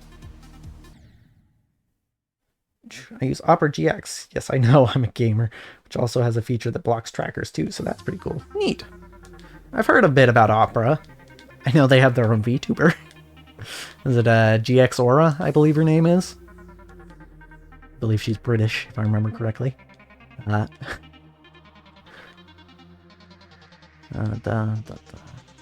haven't watched any of her stuff, but it is kind of amusing to me. And browser-based VTuber. It also reminds me of Cloud9 Vienna, who is no longer Cloud9 Vienna, now she's just Vienna. Or Cloud9, if you don't know, is a esports organization. They run various different games, probably most notably League of Legends. And they have teams in various, esports leagues. Again, most notably League of Legends. But yeah, for a while they had a VTuber by the name of Vienna. And she is pretty entertaining. But I guess eventually she was like, no, I don't want to be a part of Cloud9 anymore. I don't think there was anything like dramatic that happened. It was probably just like I kind of want more freedom sort of thing. I don't know. I haven't actually looked into what her reasons were. And it could also be that she just got what she needed out of the company, which is eyes, basically. It does remind me, I was watching a VOD from Dokibird she was giving advice for VTubers.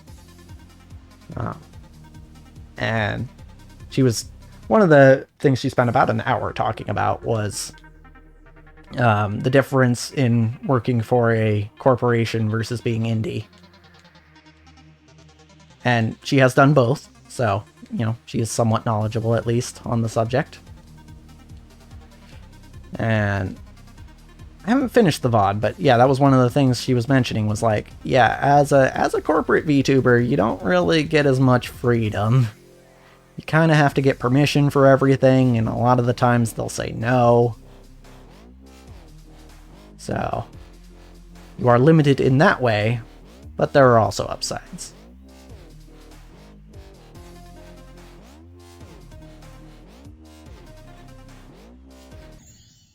New best. Not really being really knowledgeable on GX Aura. At least Opera knows their target audience, right? Yeah. Yeah, I haven't looked into Aura too much either, but she seems cool.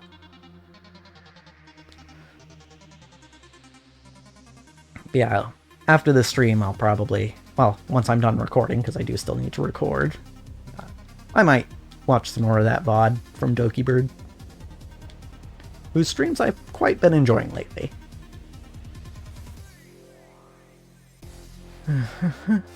She's just a good streamer. That's all it is. She's entertaining. And that's...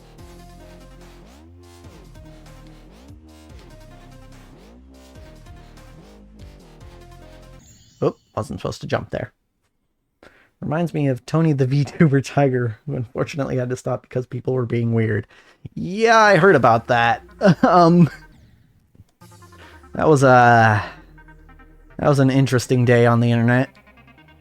There's a lot of people out there, and I'm not gonna shame anyone really, but you gotta be aware of whether you're making people uncomfortable or not, or a brand uncomfortable. It's okay to be a furry, just don't be weird about it.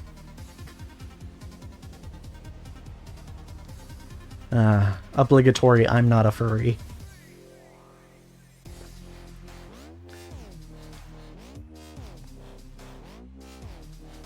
Usually. Yeah, boundaries exist for a reason. Yeah. Yeah. That's the thing. That's the thing, is you gotta be aware. You gotta be aware who your audience is when you're talking. It's like, people will make a big deal about... In the past, people have made a big deal, I think especially in the VTuber space, about people, being different offline than they are online. And honestly, it's a big thing in even just content creation in general. Streaming, let's playing, all that stuff. Right? People will make a big deal about, oh, this person is totally different offline than they are online. Not realizing that, yes, that's a good thing, actually. Because if people were 100% who they are online or offline when they were online, you'd have a lot more people getting hurt. And I can say, even from my perspective, I do watch what I say a little bit when I know something's going to be on the internet. Because, right, this is just a normal human thing. If you have a different audience, like, I'm not going to talk to my parents the same way I talk to my best friend, right?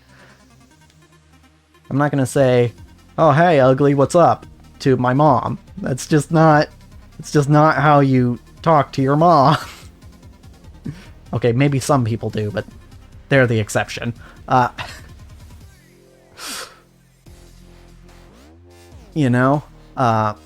the same thing goes for streaming. It's like, the thing a lot of people don't realize is, yes, your stream is kind of your space, quote unquote, but it's a space that anyone can walk into at any time. And you're not just talking to, like, a close group of friends, like, maybe a dozen people. Well, particularly for the bigger streamers, I should say, because, in my case, I am. But for the bigger streamers, you're not just talking to, like, your close group of a dozen friends. You're talking to literally thousands of people at once. And so even if, 0.1% of those people are going to be hurt by something you said, that's still one person out of 1,000 people. So, you can argue whether, their feelings are valid since they're in such a minority, but I think if you're that person, then you definitely think that your feelings are valid. So, and if you get hurt, I think you're fully obligated. If you get hurt by what someone says, I think you're fully obligated to make that known. That's why it really bugs me that when people are like, oh yeah, the world is so much more sensitive, and it's like, and you can't say anything, you can't have any fun anymore. It's not what it is. You make it sound like everyone in the world has thinner skin than they used to, when that's not the case. What is the case is that we all have much larger audiences than we used to. It used to be that, back before the days of the internet and live streaming and all that stuff, like, we talked to maybe like 100 people in our life. In our entire life, we talked to like 100 people. That's it. So, it generally is going to be a lot easier to avoid saying something that hurts someone, even because, there's just less people that could possibly be hurt by what you're saying. All this to say, yeah, when you have a large audience, you should be tempering your speech with that knowledge.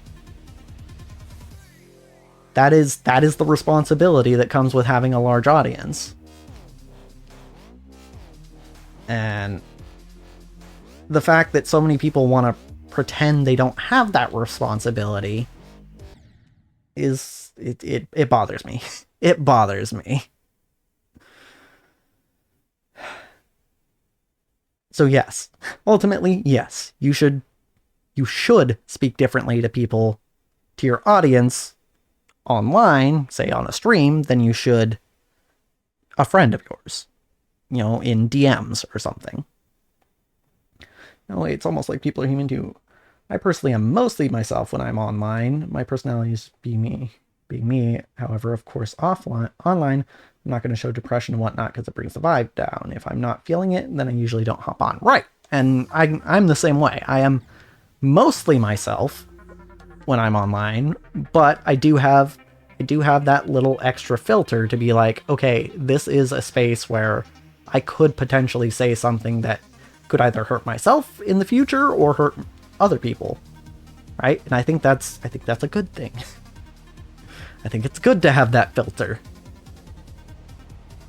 because I'm not going to say you shouldn't be honest, but you should be mindful who you're talking to, right? It's about having consideration for ultimately how you would want to be treated. Like,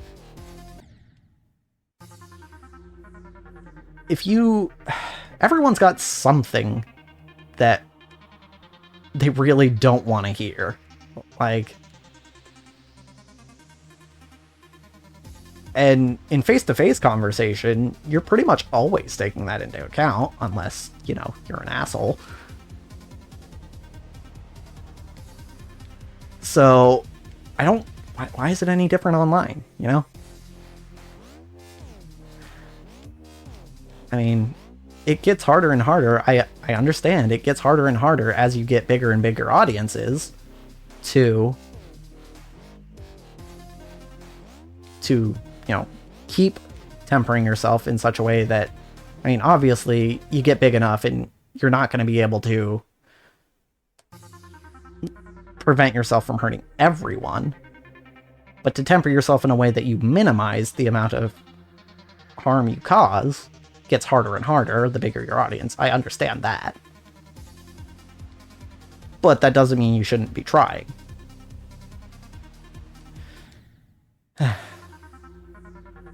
Also, I think the point I was trying to get at there was that the biggest difference between me on stream or on YouTube and me offline is just how much I talk. That's the biggest difference. But there is also that filter there. I don't know. What do I know? I got less than 200 subscribers on YouTube. I'm a nobody. That is also something that bugs me. Not just because, I don't have clout myself, but a whole lot of it anyway. But when people are like, oh, people don't know you, therefore you don't know anything. It's like, no, even a broken clock is right twice a day. I died in the same spot. Not just a larger audience, the internet has become a larger part of people's lives, so being uncomfortable or hurt by it has more effect. That is also true. Yes, thank you, Rura. That is also correct. We spend more of our we actually spend more of our time communicating with other people than we used to. Because it used to be that, like, the communication you did with other people was either in person or on the phone, and that's it. But now we have those and the internet, where pretty much the whole point of the internet is to communicate with people. And a lot of us are spending more time on the internet than that we do on the phone or hanging out with people in person. So, yeah, that's correct. Things that happen on the internet have become a bigger and bigger part of our lives. So, yeah, I mean, good contribution. Yes, I agree. It's here's the thing.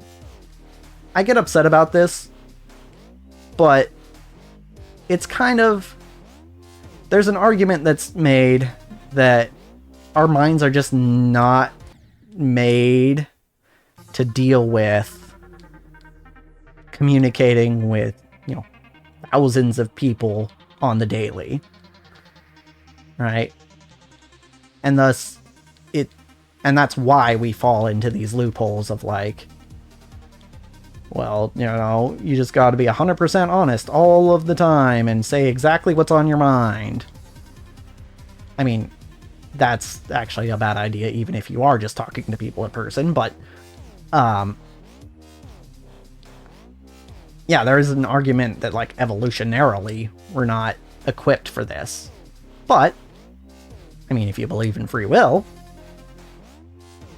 then, maybe you should try to resist that. I tried it there again.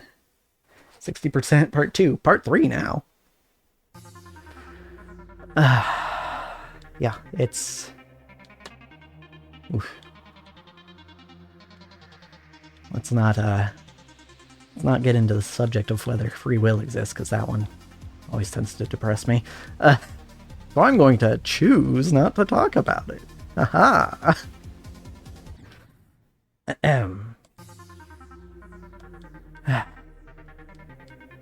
Yeah, it's... There aren't a lot of things that get me worked up in this world, but that's one of them.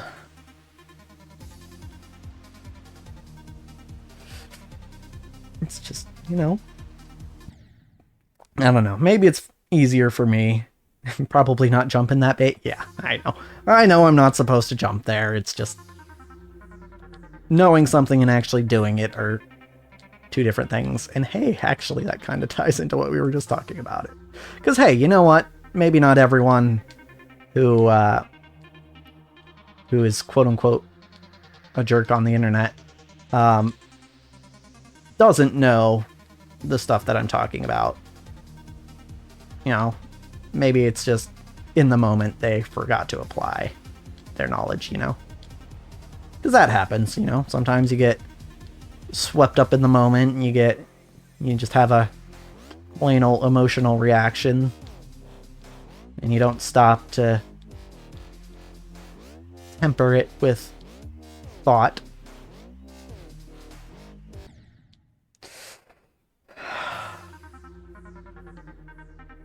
But I try not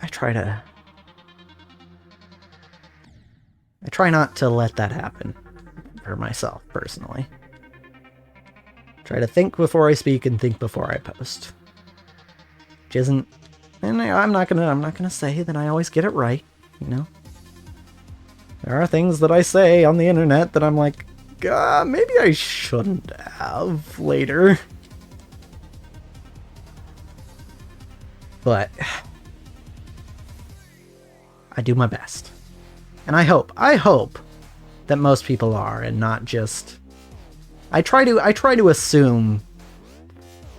I don't remember where I heard it, but there was someone I was watching. It was like, I try to assume that everyone is doing their best at what they're doing unless proven otherwise.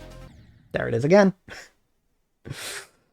And I think that's a good motto, because I think a lot of the times it is true, right? Speaking from my own personal experience, being me, there aren't a lot of times where I just say it, particularly when dealing with other people. So I like to believe that, the guy who got my order wrong at McDonald's didn't do it because he hates me, or even because he hates his job, which he might.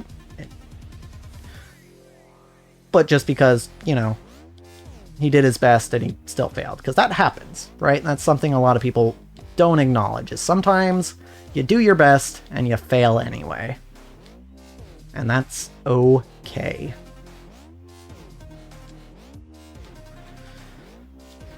It's like the guy at the card shop earlier. I could tell he was doing his best, and still, he kind of sort of failed. Not really, but he was definitely stressed about it. What is your monitor's refresh rate? Curious because FPS change might help since the game is default capped at 60. So I'm currently playing on a TV, which is 60 FPS max. My monitor on my laptop, I believe, goes up to 240. But the problem with playing on my laptop as opposed to the TV is then I'm looking down like this instead of looking up like I prefer to be. Because to me, it looks weird on screen when I'm looking down. And also, when I'm looking down, my model tends to, like, close its eyes. So I try to look up when I'm streaming and recording. And I mean, there are some things I could adjust to make that better, but then I also have to make compromises elsewhere, so. While a higher refresh rate might help, I don't know. Whoops, there it is again. I think I'll stick with this for now. I mean, hey, next time I play this game, it's probably going to be off stream, and then I can use my full 240 hertz. And maybe that'll make it better. But for now.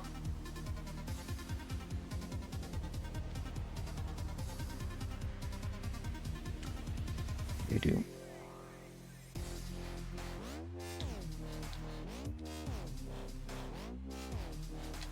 Ah, shit. Forgot what point at the song we were in. Oop.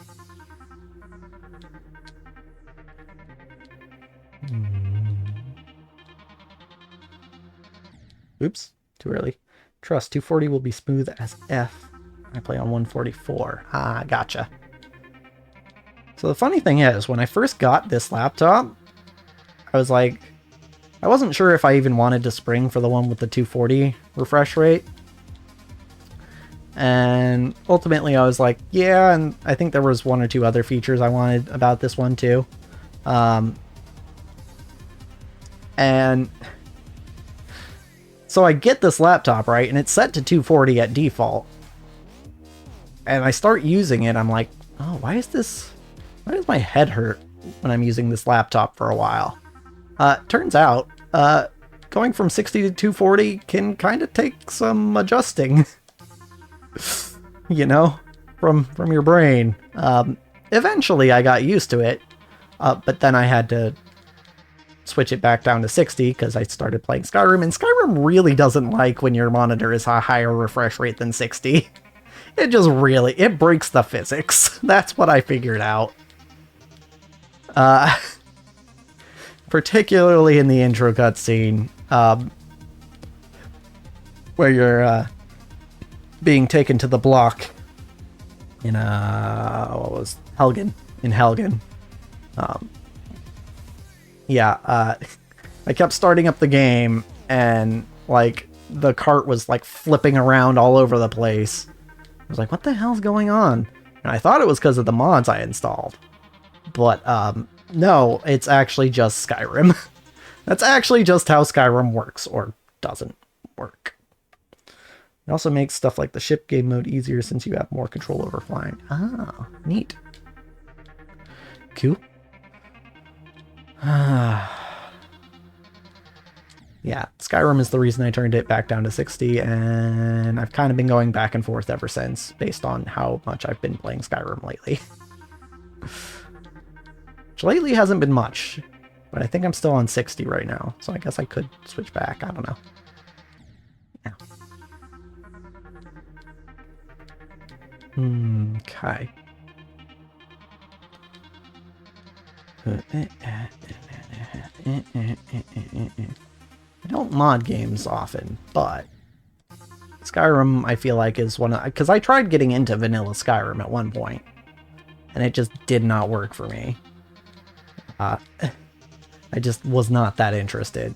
And this was kind of, granted, this was kind of after the point where I was kind of burnt out on open world games, and especially like Bethesda style open world games, because I had played Fallout 3 and New Vegas already at that point. So I was like, I'm not feeling this. But once I figured out how to get mods working, that's better.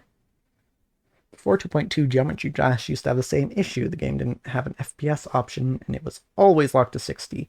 People used mods to uncap, which made the physics different dependent on FPS. This was changed in 2.2, so it's all the same. Oh, cool. Nice. Yeah. It's weird. It's weird. Like, I mean, I've watched enough game dev videos to know why it happens, but it's you wouldn't think, you know, just from an outsider perspective, that something like how many pictures are shown on the screen each second would mess with like the physics of a game. But I get why that is now.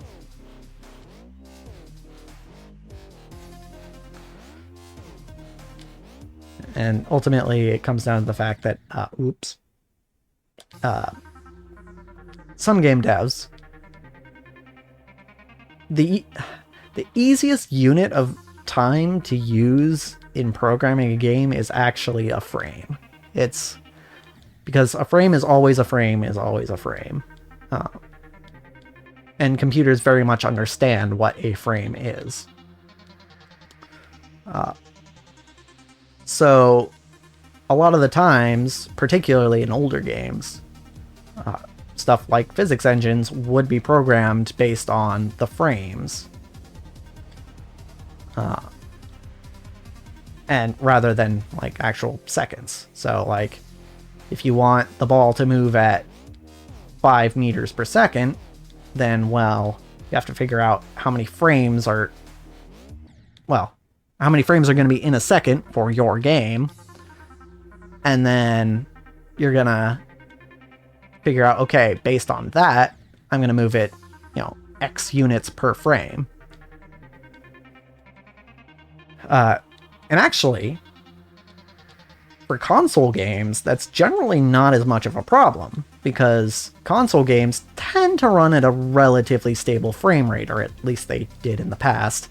Let's not talk about a certain Pokemon game right now.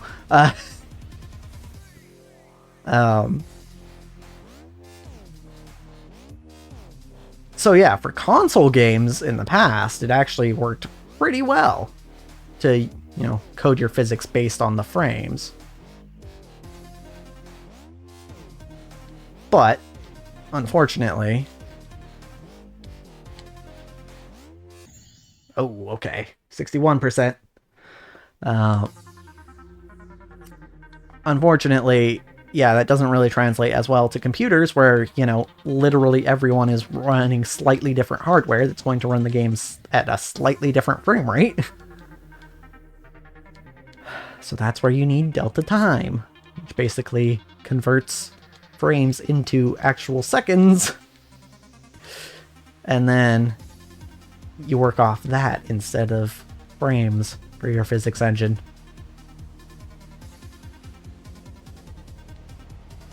So, whoops. It's interesting. It's interesting to me, those sorts of game dev sorts of stuff. It's just things and stuff.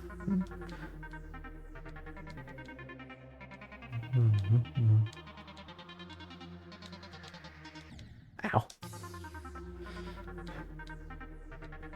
It was bothering me that run that I did an extra jump at the start. So then my guy was like upside down compared to what I was used to. I guess that's the disadvantage of using this particular block.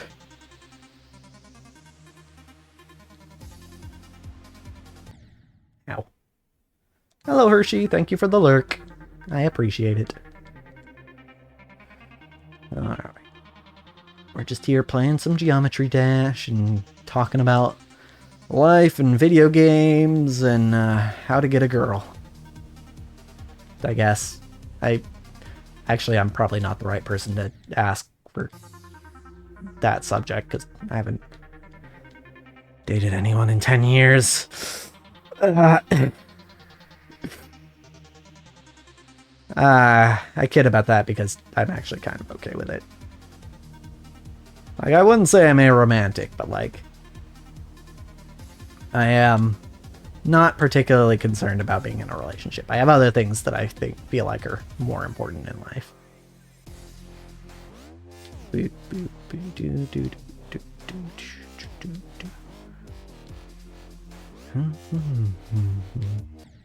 Damn it.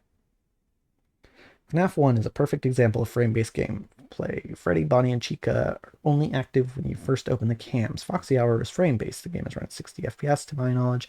Foxy will attack after 1500 frames, not on the cams. Ah, gotcha.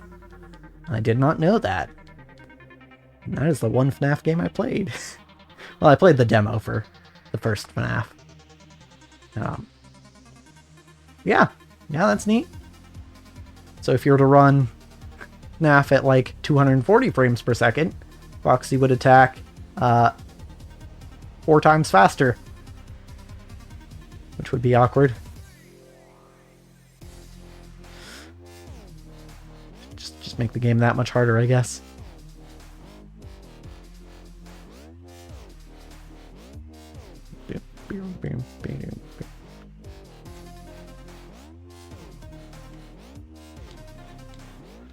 Just gonna boop, boop, boop, boop, boop. Oh, I got a coin and a little bit farther. If you set the game to 1 FPS, technically you can beat the hardest difficulty 420 mode. Nice. By doing nothing. Nice. Yeah, I mean, that makes sense. Because, and then it takes 1500 seconds for Foxy to do anything, and if you don't open the cams, then the others don't come after you, so... Yeah, that's pretty neat. I dig it. I might just, have to use that hack, you know?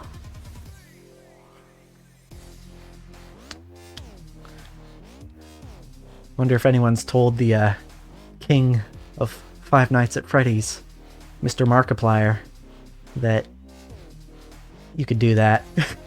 I know he spent quite a bit of time trying to beat 420 mode. Bro, did the coin route on accident? I did. Back then, that was when I used to watch Markiplier a lot. Although I still get amusement out of the fact that he and I have the same birthday. June 28th.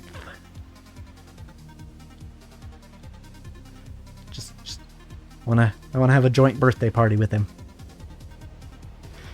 Something tells me that's not likely, but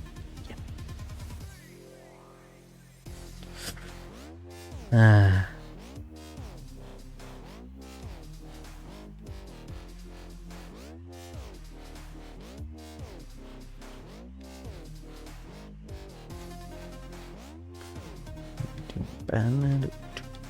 Yeah, like with most rhythm platformers, it seems... Oops. Bro's getting them views with GD. Whenever I stream, I get like 2 mats. Teach me your ways. Hey, you know what? I have no idea. Honestly. Maybe... I don't know. Honestly, I think the only thing I've done special with this particular channel is I did that long stretch where I played a bunch of different games. And, you know, when I meteor shower, I try to meteor shower someone new each time, so maybe that helps, you know? I don't know. I just I'm just a dude. People really like dry out. I guess. Oh, crap. Now I'm upside down again. Oh, no. No, it's fine. We'll manage.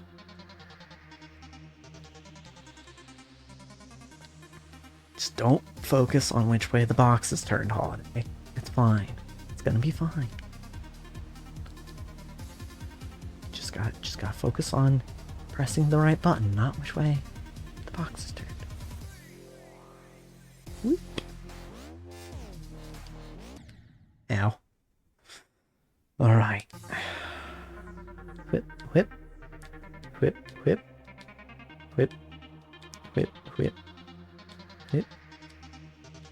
whip, whip. Da, da, da. Yeah, yeah. Oh, okay. Man, YouTube circa 2015 was a place. Definitely. I remember all the FNAF and the Undertale Let's Plays. I remember. It was a wild time to be around. And to think, some of them YouTubers are still going today.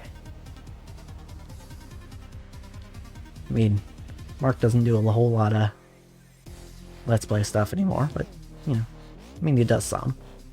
But for a while he wasn't. I don't think he does quite as much as he used to.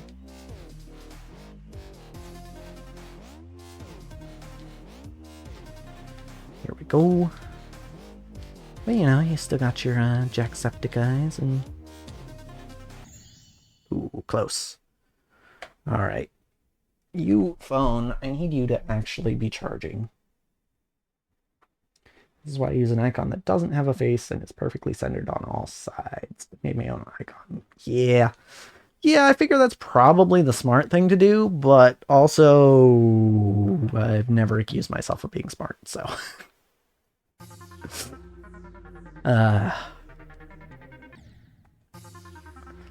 yeah. Honestly, I think I can get used to it. Even if sometimes the face is on its side, sometimes it's upside down. Doesn't really matter to me. Anyway, the wind blows. Didn't think I was going to make that one.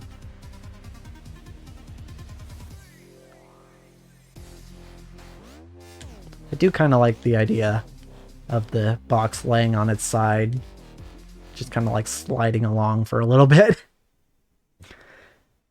64%, we getting the one extra orb with this one. Yeah!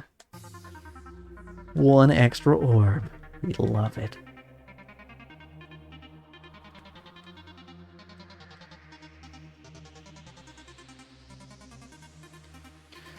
Do, do, do, boo, do, do, do, do, do, do, do, do, do, do, do. Whoops. Got a little too into the matching along. Whoops. Whoops. I don't anticipate this will be a 10-hour long stream like my last one. But I would like to finish this level. At least.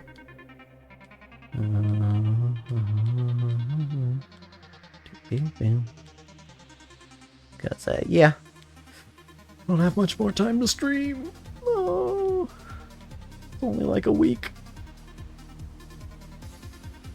That is one of the things I do plan on getting done before the end of the month, is, I want to at least finish the first Scarlet Violet DLC, because I started that on stream, and like the second one I guess I could do on YouTube as episodes, but, or maybe I'll do it on Twitch, who knows. Oops. You probably don't know what the orbs even do, and no, not the jump orbs. Nope, I have no idea what the orbs do. Oh god, phone. Why must you distract me? But something tells me one of those orbs probably isn't much. But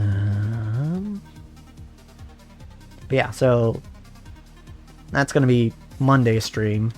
This Pokemon Day will be finishing off the Teal Mask in Pokemon Violet. And then I don't know what I'm going to do for the rest of the streams. Like I said, next Sunday is potentially a special stream. My last V-Stream stream.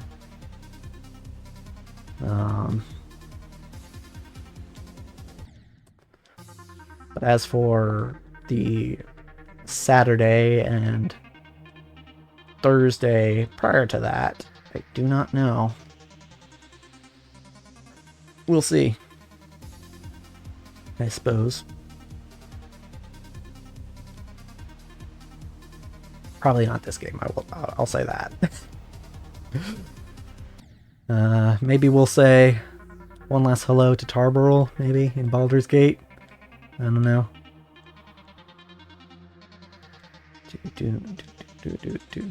I might end up, for Tarbarrel, I might end up doing a weird Let's Play sort of thing. Or maybe I'll upload the VODs to my main channel.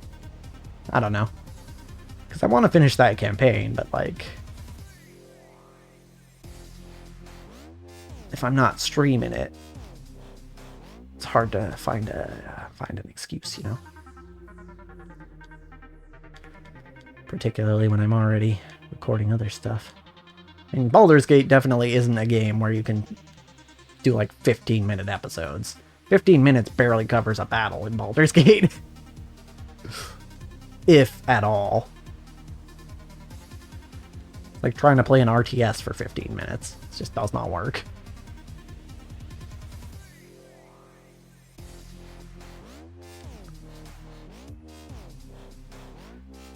So I'll have to do something weird about that, probably.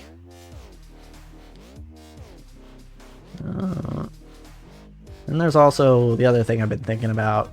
It actually kind of was the impetus for me being like, okay, maybe I will stream after Restream, but not as much. Was the Pokemon Green that I started in Japanese. Because I really want to play through all the Pokemon games in Japanese. To, you know, get my Japanese better. But again, it's hard to do without streaming being the incentive to do it. So yeah, I don't know. My plans are not set in stone.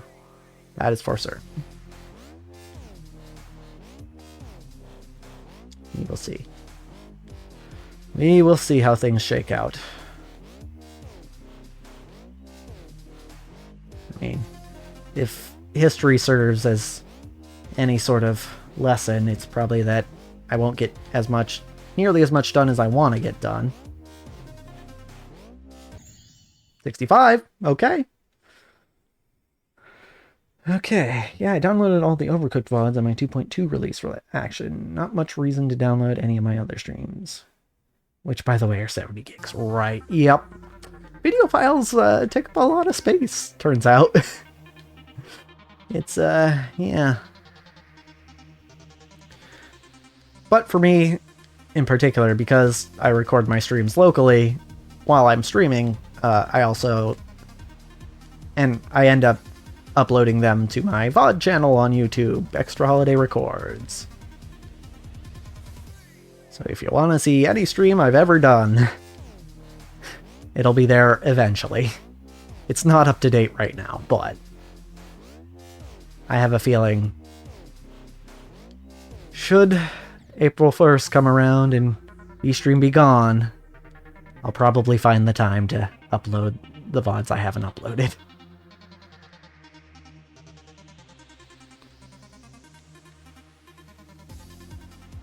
Maybe I should do a Pokemon pinball stream.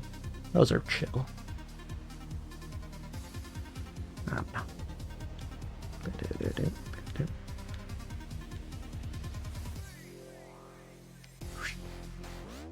Woo! Woo! Woo! I don't know why I thought I could just hold there. Yeah, especially when downloading it at 1080 60 FPS, the highest quality. Yeah. Yeah. I mean, I always record at 1080 60, so yeah, I understand. I absolutely understand exactly how big those files are. I think I have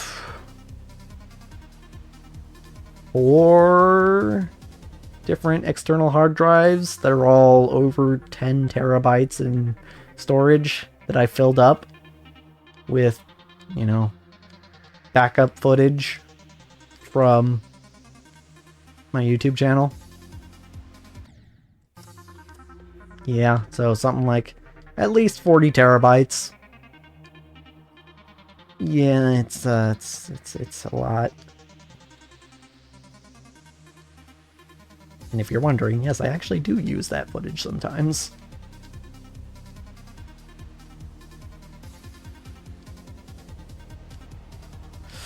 Alright. Because sometimes, you know, you got a project where you gotta go back.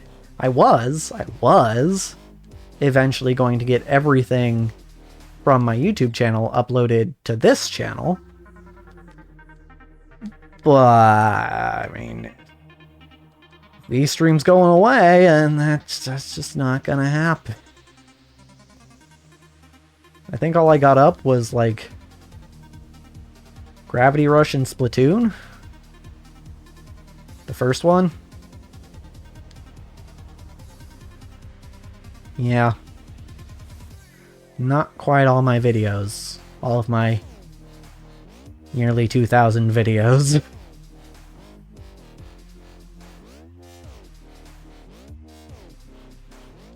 Oh man, is that why VStream went bankrupt? Because I was taking up so much of their server space? No, something tells me not.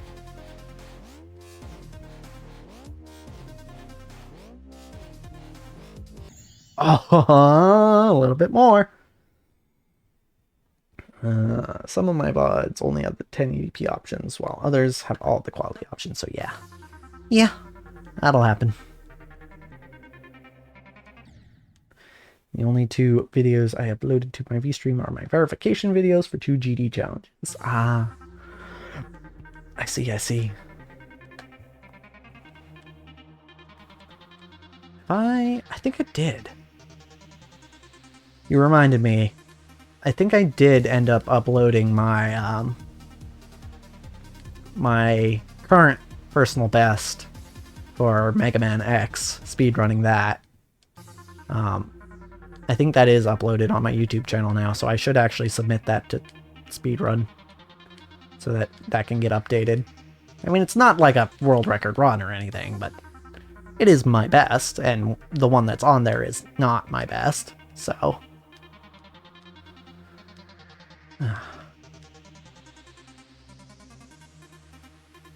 What's the first game I streamed on VStream?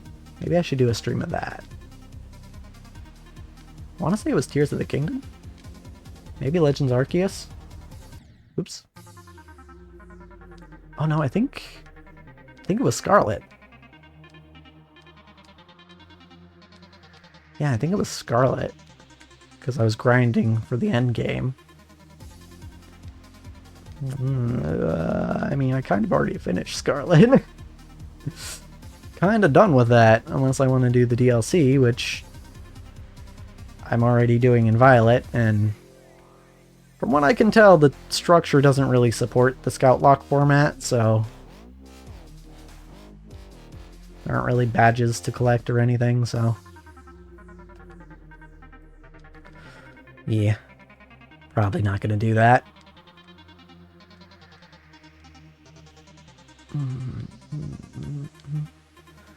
Alright.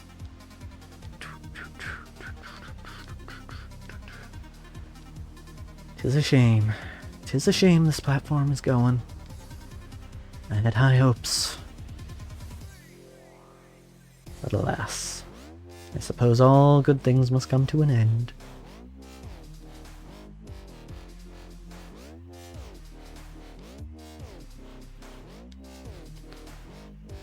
You know what? New ends can lead to new beginnings. Corny as that sounds. Okay, almost got further. Which, by the way, are pretty difficult. Pretty sure the second video I uploaded, which is harder challenge, has 3 frame perfect on 60 FPS, but not sure. Damn. That's crazy. Ow. Frame perfect anything, even at 60 FPS, is tough. It's tough. I don't know that I've ever pulled off anything frame perfect, at least intentionally.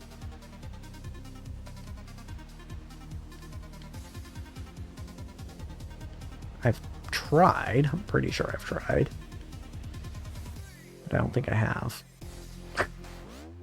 I remember one of the videos I uploaded to my YouTube channel at one point was me trying to it was a 4-hour video, didn't even have any commentary on it, of me just practicing Nair loops on Pikachu in Smash. And it was... I don't remember what possessed me to put that out there. And I never even really got the hang of it. But it's like... It's that sort of thing that I think of when I think of anything frame perfect. Or, you know, the hours I've put into the few fighting games that I've got into where I'm like, I want to figure out this combo. And then it's not, I generally don't learn much by the time I'm like, I want to do something else, you know? That's one thing for me that, one reason I don't really play a lot of fighting games is because I'm a player that likes to experiment, you know? I'm less about refining a single skill, you know, and more about like trying to figure out what options work best together. You know, that's why I like games like League of Legends and Pokemon and Dungeons and Dragons. Because there are systems that are very open and allow you to mix and match things quite well.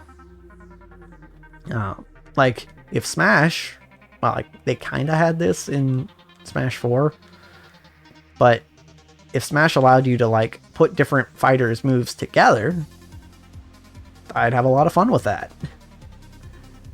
But, yeah, practicing Nair loops for 4 hours isn't really my forte usually. I did it the one time, I'm not sure why, but... I think I was just feeling inspired that day. I think that was it. I used to watch a lot of ESAM, and he's a Pikachu main, so...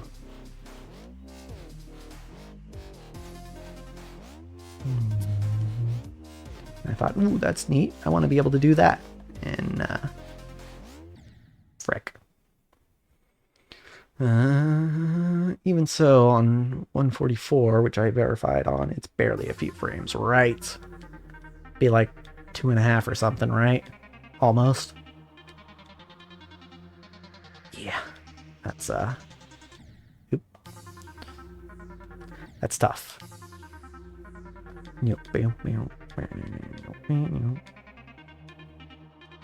Ow. Man, oh man, oh man. Yeah, hiding games. It's one of those genres that I've always really wanted to get into, but I just get tired of them, you know, after a while.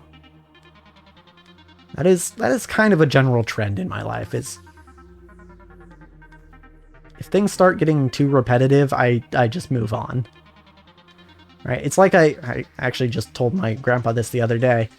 I didn't mind playing sports ever. I just didn't like practicing. Because practicing is the part that's just the same thing over and over again.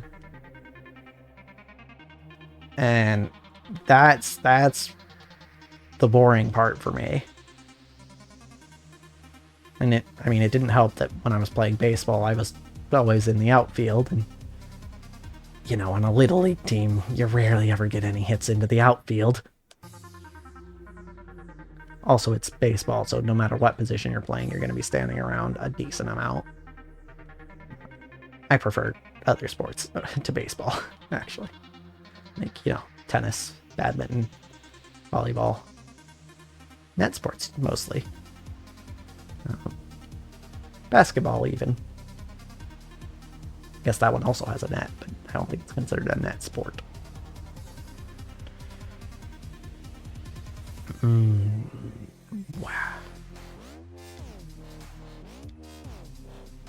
I've been watching New Frame Plus's VODs. That's... You might know him better as Dan from Extra Credits. Formerly from Extra Credits, I should say. He does not work with them anymore. 65.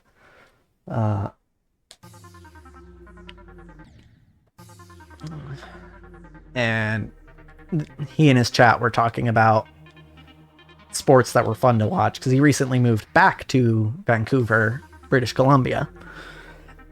And of course, it's Canada, so obviously people are going to talk about hockey. And I had the thought of, like, I like hockey.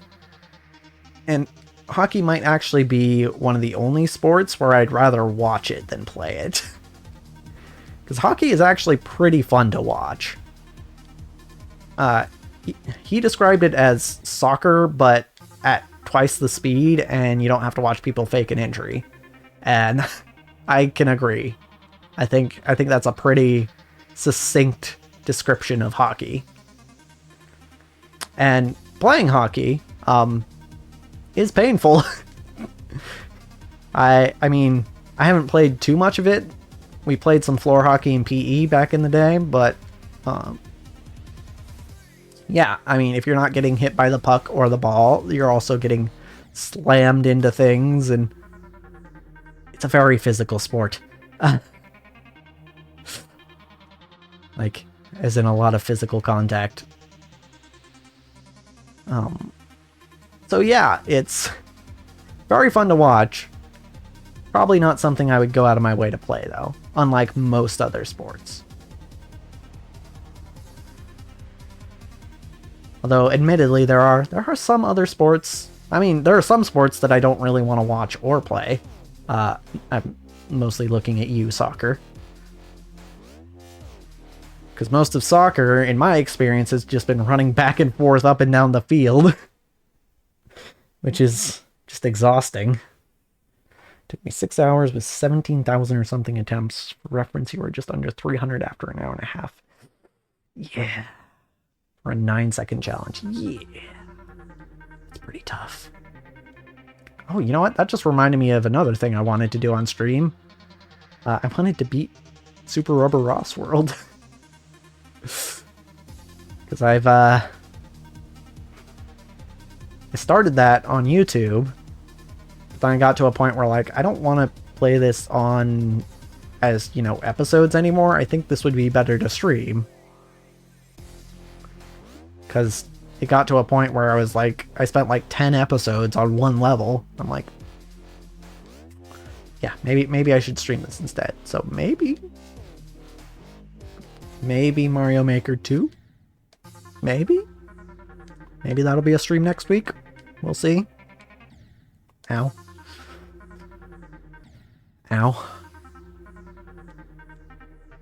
And not making a level this time, but actually playing levels. We'll see. I honestly don't know if I could beat the rest of Rubber Ross World in one stream. I mean, it could turn out like the Dark Souls 3 stream, where I end up beating it significantly earlier than I thought I would. But I don't know. Because if you don't know, the Super Rubber Ross World levels are really fucking hard. At least towards the end. I mean, most of them are at least somewhat challenging, aside from the, like, really early stuff. But the end levels are, whew, they're a little, whew, you know? Haha, 67%. Soccer, kicking the ball with, no. Right.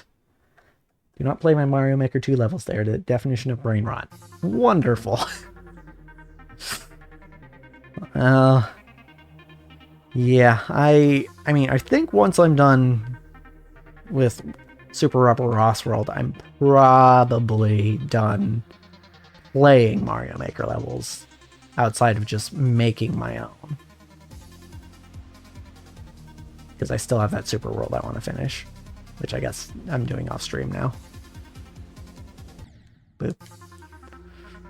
Boop, boop, boop, boop, boop, boop. Hello, phone. Yes, I know you're low battery. But could you, like, actually charge?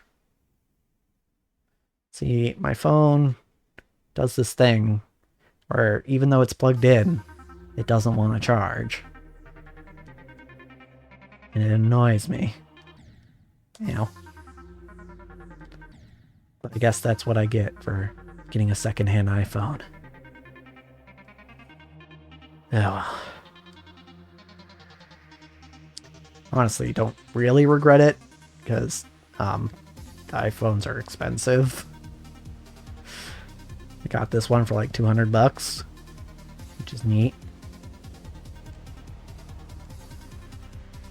And it does what I need it to do, which is stare at my face while I stream. Yeah.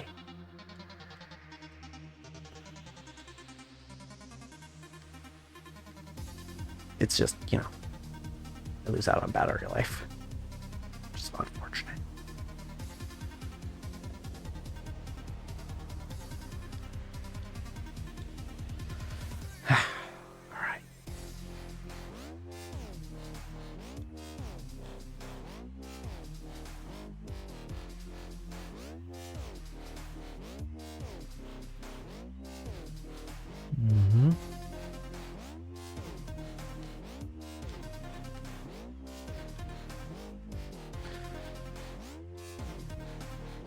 I am digging this song, you know. I think I could have made that if I actually waited just a hair longer. Also, Team 0% is complete, so that's also cool. I think I saw a video about that, yeah. Or at least the thumbnail for a video about that. That's cool. That is neat.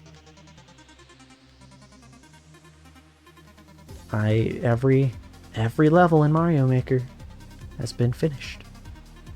That's crazy. Ow. At least if I'm understanding what they are correctly. Ah.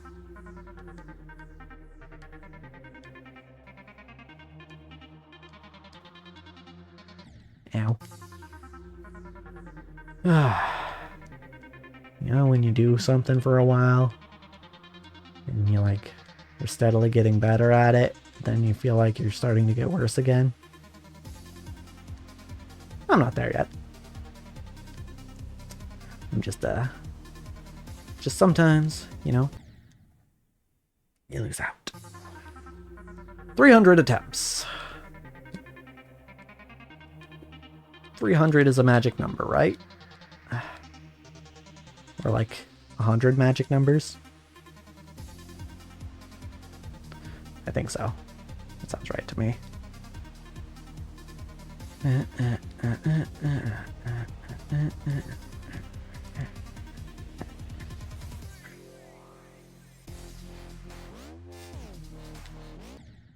Ow. Because the final level trimming the herbs was revealed to be tasked. So Team 0% beat every legit Mario Maker 1 level a week ago. Nice! Gotcha. Yeah, I guess that is that's a little workaround to Mario Maker's rule of having to beat every level you publish. It's if you can get a computer to do it.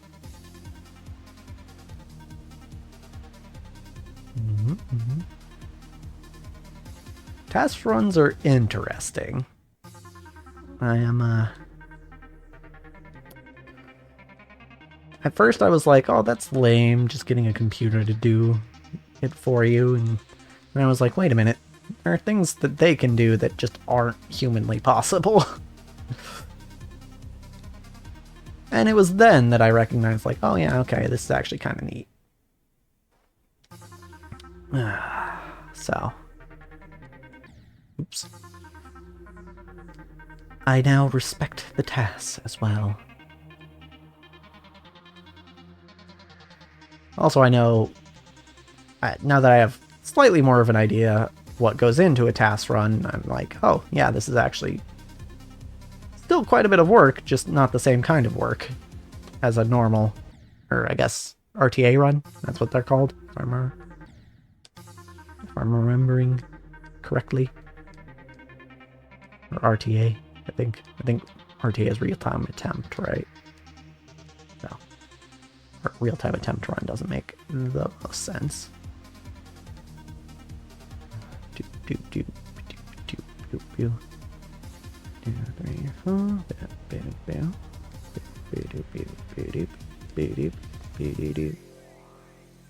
Wow.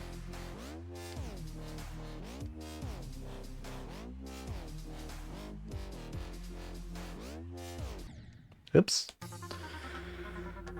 We'll get there. We'll get there eventually. I'm getting quite warm. I should probably crawl out from under this blanket, but then there's a risk of messing up my setup. So, frick. It's fine. I'll just wait until I beat the level, you know? It won't be that much longer, right? Right? Also, I wasn't aware that I've almost been streaming for 3 hours. Huh. Time flies.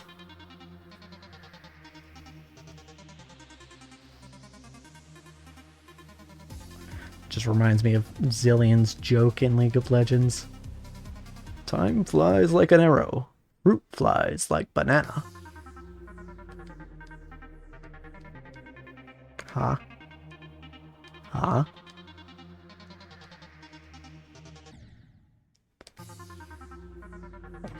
It's a good one, right? Yeah, I think it's a good one. Ah, Zillion, what a poor, neglected character.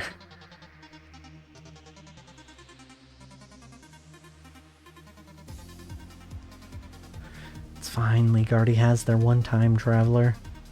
They don't want to deal with having another. Whoops. Bro is really dashing. Locked in, indeed. Hopefully not for 10 hours like I was with Pokemon, but...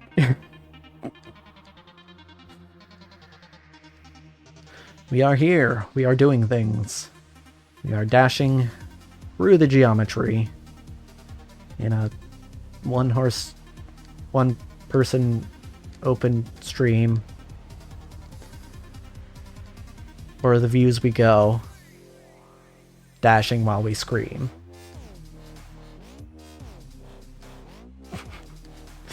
I can write songs.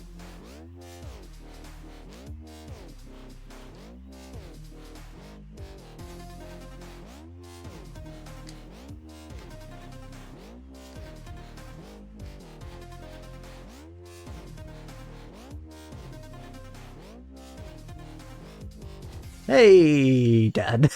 Okay. Well, we got a little further with a little bit of focus. Ugh. Yeah. All right, let me see if I can kick off this blanket without ruining everything. I can't. I slept and woke up and you were still going, yep. Yep. I just really wanted to play some Pokemon, you know? 1%. 1 more percent to the funny number. Indeed. The nice number. All right. Okay. Ow. Well, that's not enough. Man. What a wild thing that number has just become the funny number. Memes. They're weird. Oh, hello, phone. Yes, thank you for telling me that the battery is low when I can do nothing about it. And until I do something about it, I am frozen.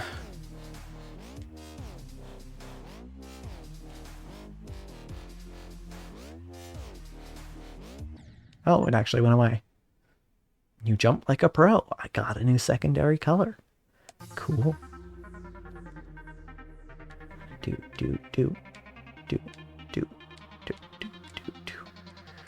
Well, that does remind me, because I was looking at the paused screen for a second. It does remind me of I actually, when I last was at my parents' place, I grabbed my copy of Rock Band. Because I wanted... when I was doing the show, my most recent show that I did in theater, it was a musical. And I went and, you know, I of course sang, but, you know, I didn't really have any solos or anything. And probably for good reason. There were a lot of people there who were better singers than me. So, but it made me be like, you know what? I want to get better at this, you know? And I'm never... Thing is, like, I'll do, like, you know, in-car karaoke like a lot of people do.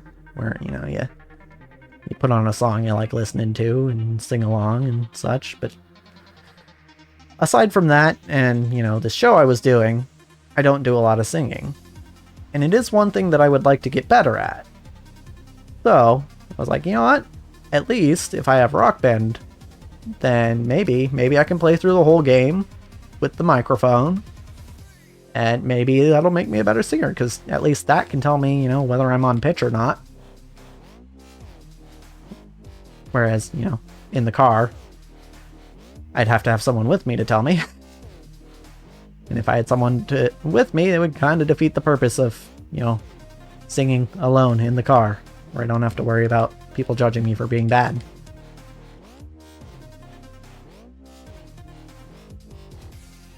Okay, here we go.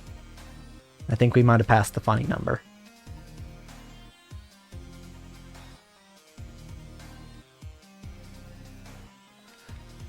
Well, what do you know?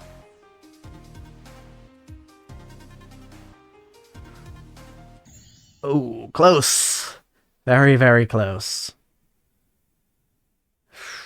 Not another achievement. This is 3 this stream. Is that unusual? I honestly don't know what these achievements are for most of the time, so... I just be getting achievements, I guess. Maybe it was all that Hollow Cure I played yesterday, where I was specifically going for achievements. Wait. Oh god, yesterday. Ooh, yesterday was interesting. So I got up, right? And I wasn't scheduled to stream, so I was like, okay, cool, I don't have to stream. I'm just gonna kind of goof off today. Today's gonna be my goof off day. I did have to take my grandpa to the ear doctor later, so I was like, okay, I need to... I got that. That's gonna be kind of my thing for the day, but I'm just gonna kind of goof off for the rest of the day. So I ended up playing Hollow Cure and listening to a VOD of someone else's stream, and I was playing, and you know, hours passed, and I was like, okay, I was more or less enjoying myself. And then I started to feel kind of like, you know, like not great. And I was like, what's going on? Am I like getting sick? Do I need a nap or something? Am I feeling bad because I've been staring at a screen for the past 6 hours or something? And then I remembered, oh, I forgot to take my meds when I got up. That's, I should, probably do that. I got to the point where I was like, yeah, this sucks. I really, really, really need to take my meds. I did, and it was fine afterwards. But it was, a bit awkward for a second. 95. Got 2 jump count achievements and 1 attempt count achievement. 91% when it's actually going to be 3 minutes or 3 hours. Right. Yeah. We're either very close or very far from me finishing this level. And yeah, I guess achievements like me. Alright. We're very close, I think. I think we're close. I mean, 95% would indicate that we're close, but then again, you know, they say the last 10% always takes 90% of the effort, so.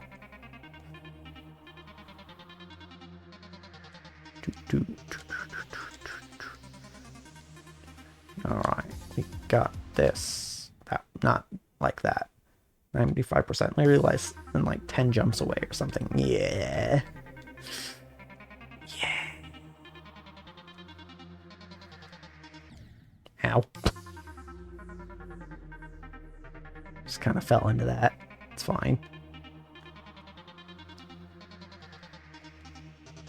See, the convenient thing about recording after I stream is that I use the same equipment for both.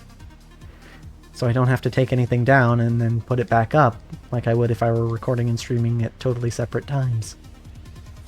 So that is neat. I mean, I will have to recharge my phone, but that's just an excuse to take a break, really. Hopefully I don't get too sleepy during that break.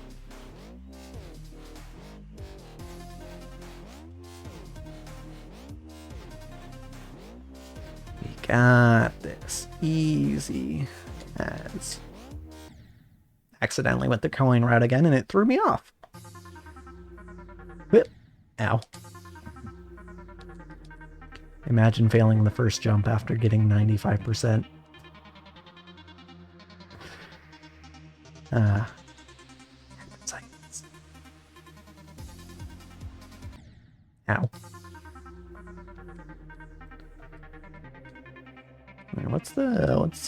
Wonder what's the inspiration for the name on this level?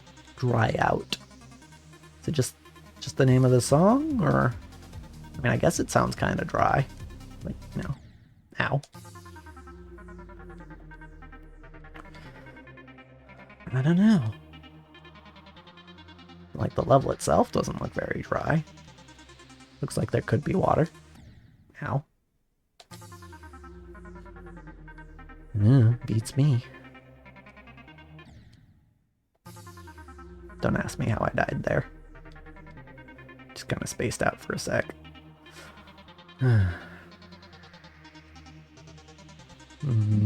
Let's see. Do I have any other plans for content stuff? I'm not sure. Well, I mean, there's another highlights video I've been working on for quite a while. Although, one thing that I actually did learn from watching the Doki Bird VOD so far, she was talking about how being a successful streamer or content creator does require luck, like, for sure. But when you do get lucky, you can't just rest on your laurels. You have to take advantage of that, right? You have to take advantage of the opportunity. And so one thought I had was like, well, I've got like all these extra little videos that I do on occasion. No pun intended, I guess, because I'm ExtraHoliday, whatever. I have these extra videos I do that aren't necessarily part of the just regular Let's Play stuff. One of which I've done in the past being my Splatoon 2 highlights video, which is actually one of my favorite videos on the channel. But I was thinking like, okay, so if I'm supposed to take advantage of when I get lucky, because there have been times where like I've had just some spikes in subscribers where, like, you know, I'll have more people subscribing than usual. And usually when that happens, I usually just kind of continue with business as usual. But I'm thinking like, hey, you know what? What if instead I just kind of like kept a video in the back pocket so that when that happens, I can just throw out that next video that, you know, I think is particularly good. And then maybe that'll keep the hype train a-rolling, you know? So I don't know if that necessarily works per se on my channel, because like if someone subscribed for Pokemon Battle Revolution, I don't know how much they're really gonna like a video of highlights from, you know, Splatoon Octo expansion, Splatoon 2 Octo expansion. You know?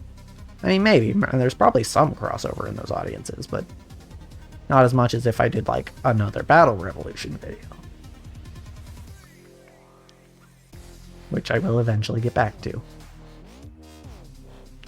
Just for anyone who's curious.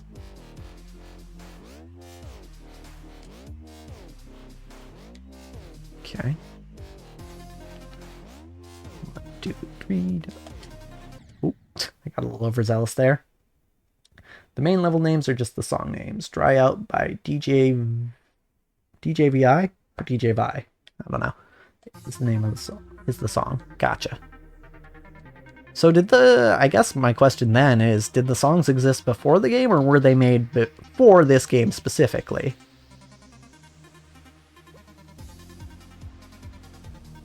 Because I could see it being either way.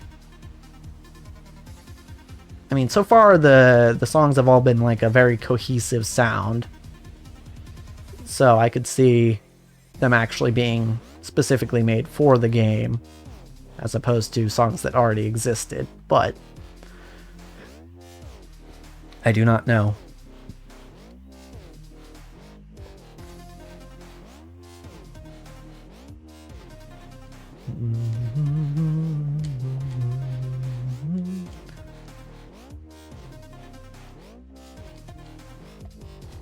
There we go. Got back to this part. I feel like the ship parts here aren't terribly difficult. I say that, I'm definitely gonna die now on this part. Oh, no? Cool. Nope, don't know why I jumped there. They existed before the game. A few of the newer levels have songs that are made for the game. Okay, gotcha. Interesting. Yeah, it's just kind of the cohesiveness, the similar sound to the songs made me think that maybe they were made for the game specifically, but yeah, I could also see these songs existing beforehand. In that way, it's kind of more like Rock Band than some other rhythm games. Taking songs that already existed and putting gameplay to them. Because like Hextech Mayhem, I know all the songs in that game. Except for maybe, I think there might have been DLC songs for it that I didn't do. All the songs in that game, in the base game at least, were made for the game specifically. I think that's also how the Bit Trip Runner games usually work. I'm not sure.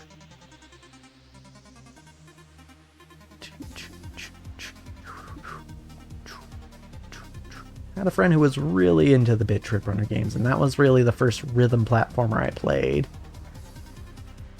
Because I was over at his place, and he was like, you gotta play this. I was like, alright. And then, yeah, and there was just kind of, with those games, there was just kind of too much going on screen for me to follow. Like, similarly to this game, the controls were pretty simple, but it's just, there was too much, the screen was a little too messy, you know, it was too cluttered for me to figure out, okay, when do I need to jump, when do I need to duck, when do I need to not jump, I guess. Yeah. And I kind of had I had a little bit of the same problem with Hextech Mayhem, but this game is clear and readable. And I enjoy that.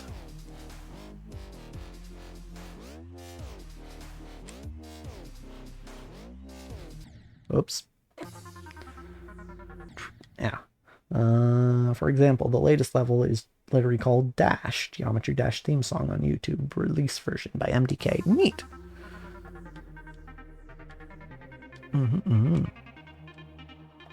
Oops. Alright. I might have to check it out, or I might just have to get to that point in the game. Because, you know.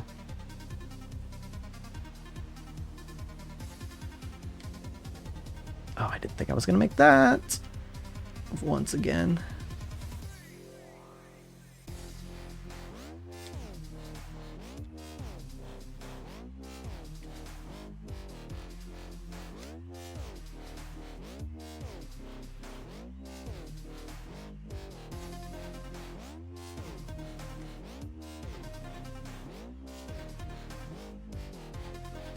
Whoop. Almost missed that. Clear and readable. You're gonna regret saying that for the very later levels. Oh dear. Well, I guess for the very later levels, it's better that this game is as clear and readable as it is. Because if the game itself were less readable, then whew.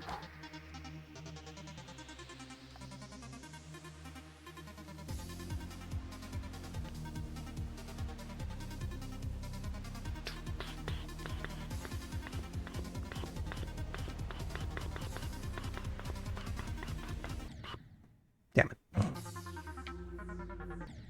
Damn it. Alright. Am I going to beat this before 100 attempts? Let's see. If I could start a poll on this site, I would. Ow.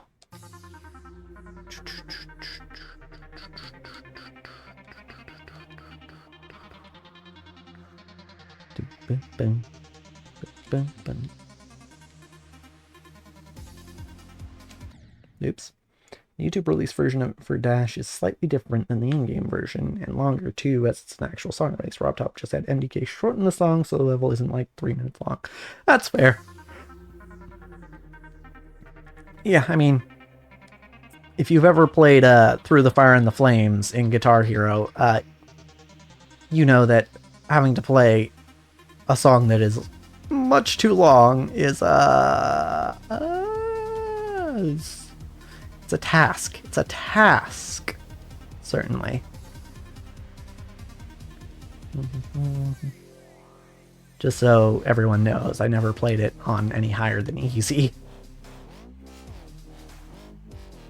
Because I was never that great at the guitar part in those games. Or any part in those games. So. Ow. Yeah, I like dipped my toe in the hard difficulty in Rock Band. And that's about as far as I got.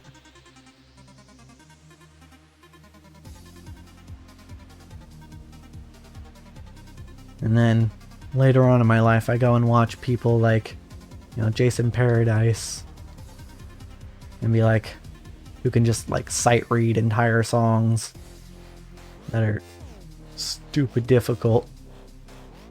And, you know, FC them.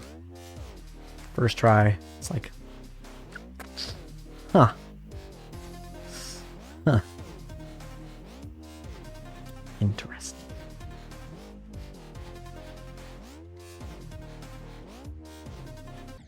Damn it. We're getting there.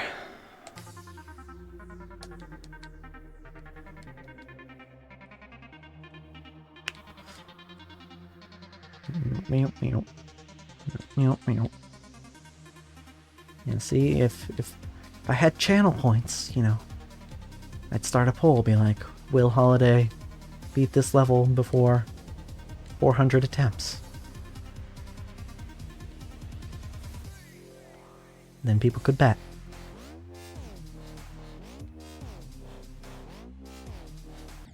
Ow. And it'd be fun. I don't know. Part of me wants to believe that things would be different when I went back, if I went back to Twitch now. Because, you know, I met some people here who might transfer over, maybe. I don't know. Maybe. But, like, I don't want to, like, rely on that. Because, yeah, it was really demotivating back into the day to be like, okay, I just did a 6-hour stream and had 0 viewers the entire time.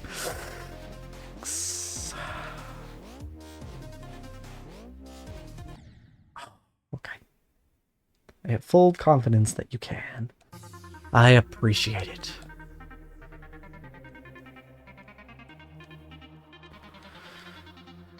I'm guessing that's referring to beating the level in less than 400 attempts, but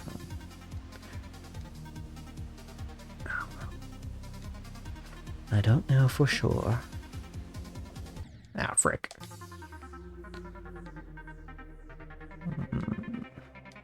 Maybe I'll try. Maybe I'll try going back to Twitch to stream more regularly. We'll see. I don't really want to... One thing I don't want to do is I don't really want to multi-stream again. Because A, it costs money, usually. Depending on the method you're using. And B, having to pull up like multiple sites and multiple chats to make sure everything's going fine is like, ugh, such a pain. And one thing I found out about myself is the less obstacles I can put between me and doing something, the more likely I am to actually do it. So, keeping it simple would be best for me in that scenario.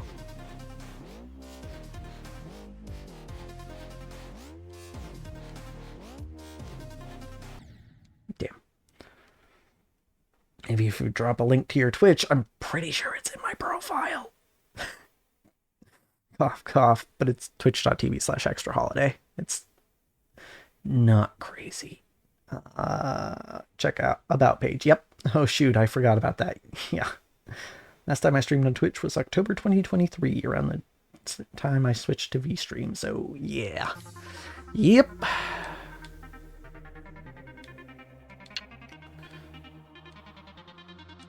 Oops. Yes. So yeah, there you go. It should be on my About page.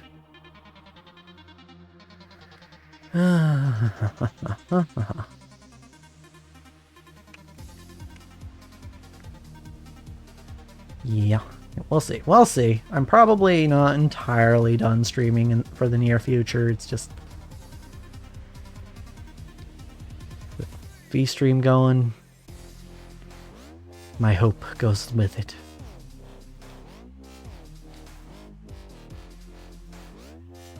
I mean, there is one other place I can put my hope in, but we'll save that for another day, I think. Maybe. Just maybe. It's one of those things you don't want to talk about too much, you know. It's just common courtesy, you know.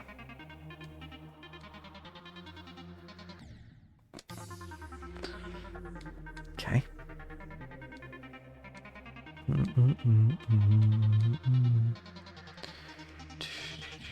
Ow, wreck.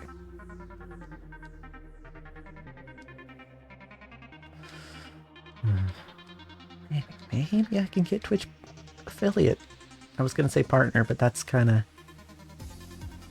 wishing big, I think.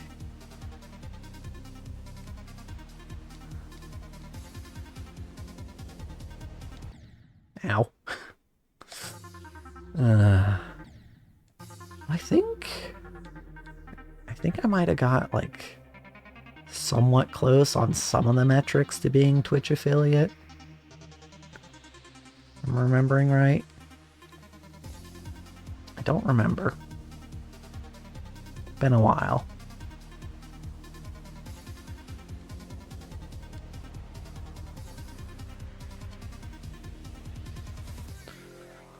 All right.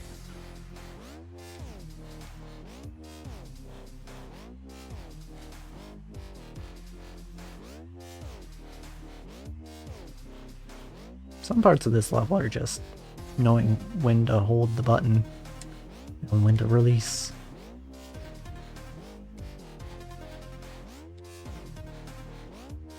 I guess that is kind of the whole level, isn't it? As a Twitch affiliate myself, I can confirm that I have not benefited. Yeah. Yeah. I mean, even at the affiliate stage, I know it's tough.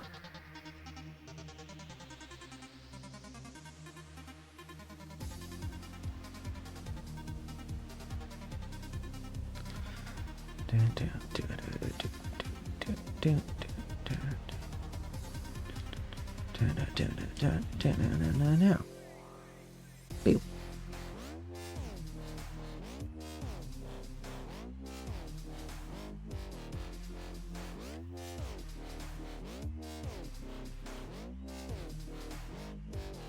Okay, felt like I just bounced off a spike there, but I don't think that's the case. Ow. Man, sorry to hear. Yeah. Yeah. It's rough. It's rough out there for a streamer.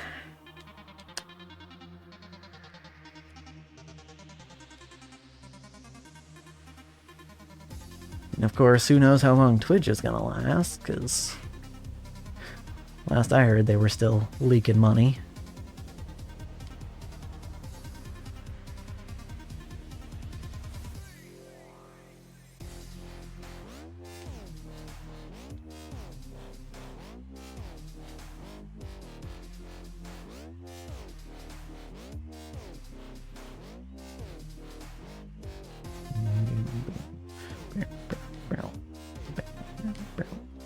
Yay.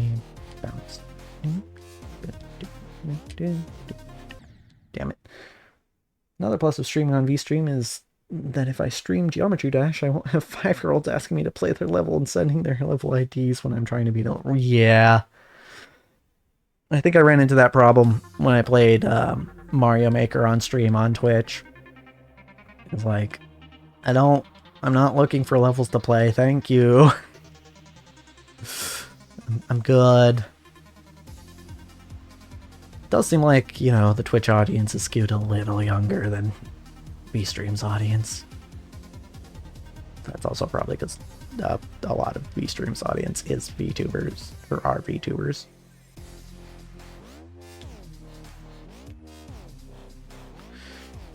And, you know, you generally don't get to be a VTuber unless you're,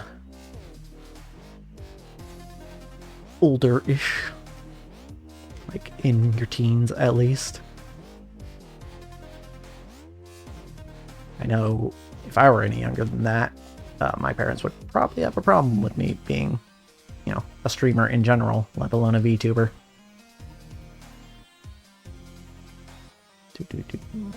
Ow. I swear I put no requests in the title and I still get people asking me if I do level requests. Like, read the title. Right? Yeah, nobody reads. Nobody reads. That's one thing I found out on Twitch. Nobody reads. Not the title, not the chat rules. It just doesn't happen.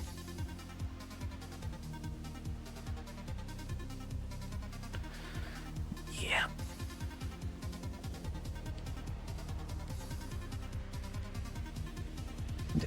Do. Boo.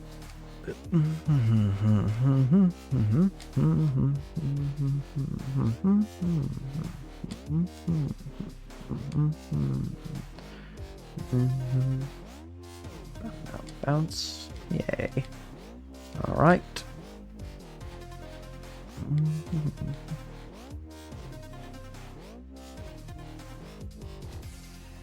Okay. Okay. This part's easy. You just do this part like we always have. Whoa. Rick. Fine. Okay.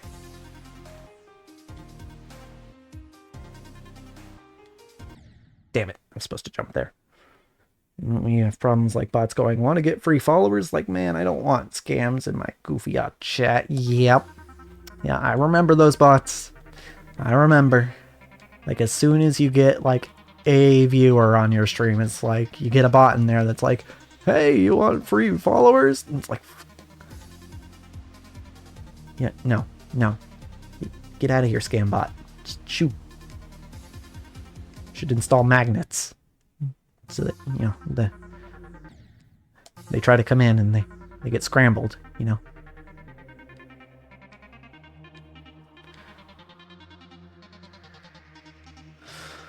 But they stick around. Yeah. What a shame. What a shame.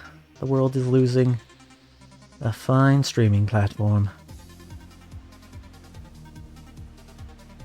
All on April 1st.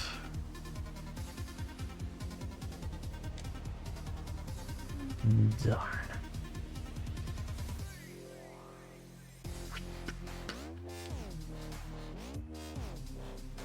But what's not a shame is the fact that we're going to beat it on this attempt. Is what I was going to say. This current attempt that we're doing right now, not the last one. But I mean, this attempt. This attempt is the one. This attempt. This one. This one. This is the one I was talking about. Yeah. Okay. I'm getting now this time.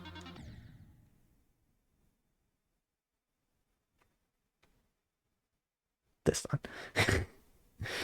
A terrible April Fool's joke. I swear if eStream pulls a Muse Dash and says April Fool's, it'll be the worst April Fool's joke ever. It's pretty convincing for an April Fool's joke, yeah? Yeah. Pretty convincing.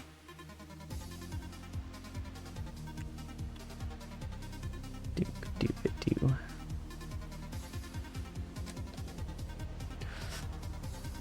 But you know,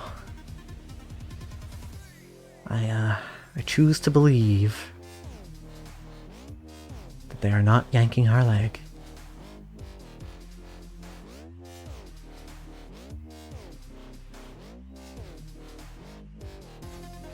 Mm-hmm.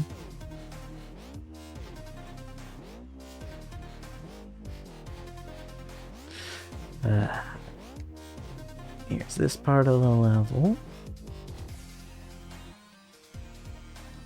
I guess this part is all about... Ow. Should have went down. Just holding versus not holding. I have heavy doubts. Yeah. I'm like 60-40 on it. To be honest. I'm like... Yeah.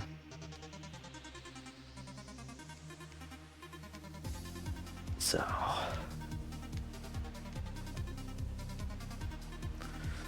You know.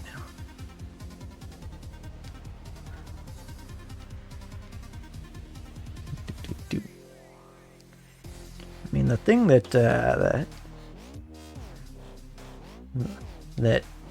is wild to me is that apparently they've been working on some a social media platform with VShojo, and like if VShojo's involved, like there's probably some serious bankroll, no?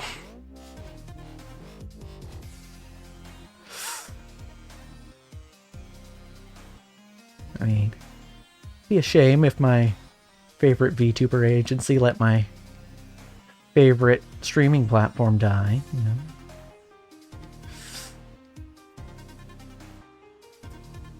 But, you know, what can you do? Damn. 97%. Alright.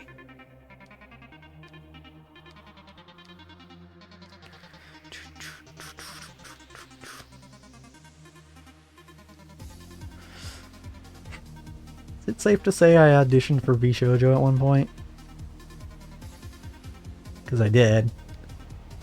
But then a lot of stuff happened. So... something tells me I'm not getting into VShojo anytime soon.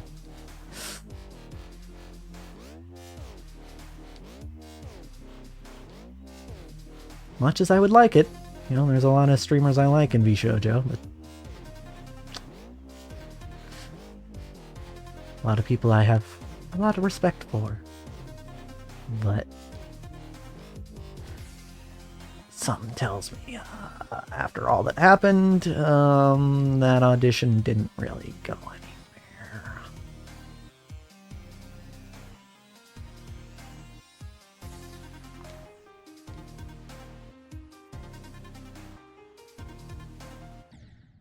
Damn. Last jump to 97%. 60-40, damn, that's close. Be like 90-10. I'm not in any VTuber group. I have never even done a VTuber collab, nor have I. Honestly,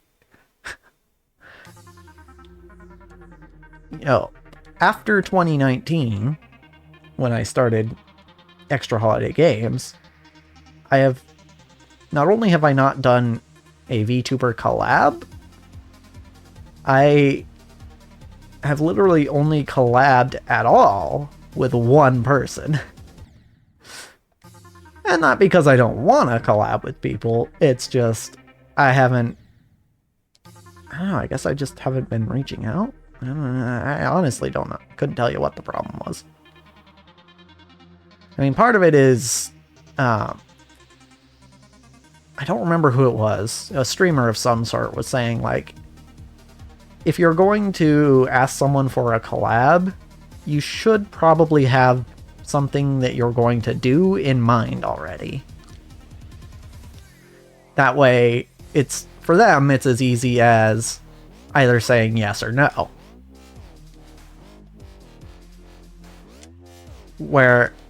And for me, it's like, I haven't really, as many people as I've potentially wanted to collaborate with, I just haven't been able to think of a lot that would, fit both me and them that we could do. Ow. I am too socially awkward. Yeah, I mean, I have a little bit of that too. Particularly offline, where I'm generally keeping to myself.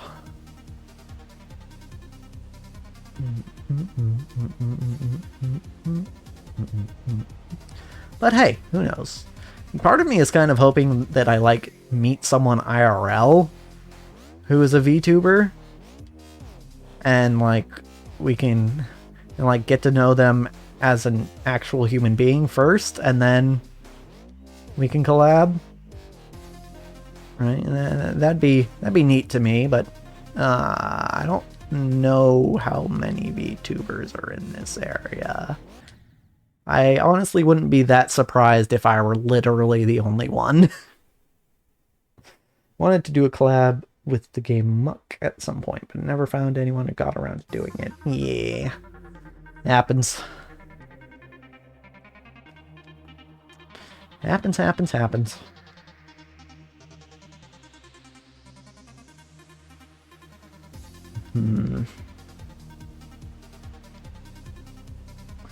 So you think if I reached out to Iron Mouse, she'd want to collab? No. Something tells me she's a little too busy for the likes of me.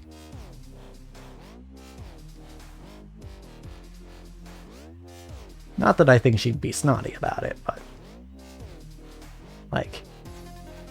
who am I really?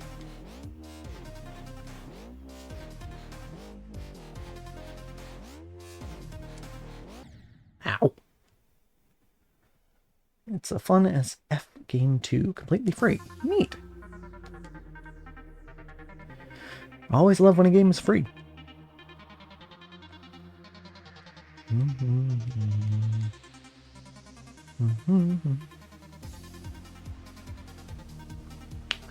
That's one of my favorite things about one of my favorite games, which is Holocure, because that one's free and it's a really good game.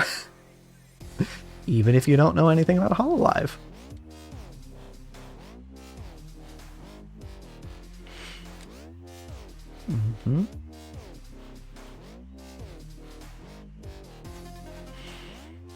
There's also, in the Hololive's fan game sphere, there's also a Idol Showdown, which is a fighting game with HoloLive characters, which is neat.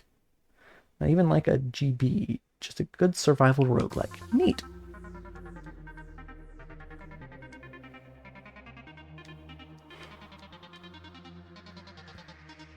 Yeah, there's some pretty good free games out there, you know?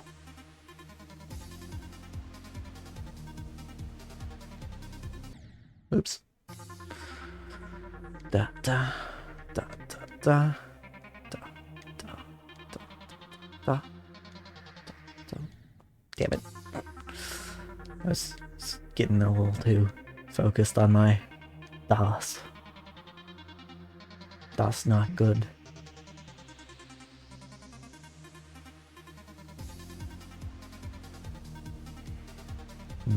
Okay. Here we go. So, does anyone know what attempt we're on? Because I feel like we're pretty close to 400.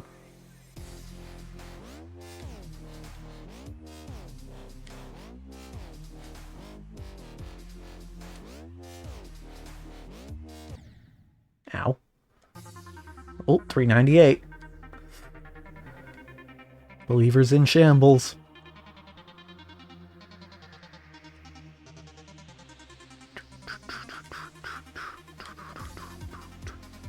Maybe. We'll see. Copium.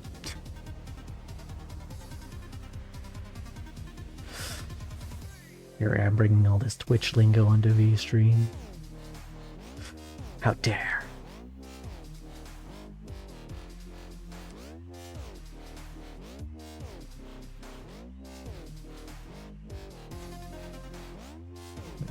Boop.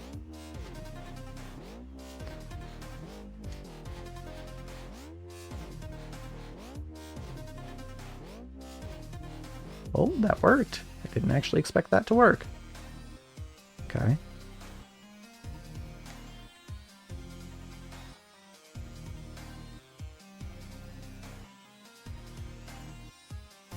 There we go.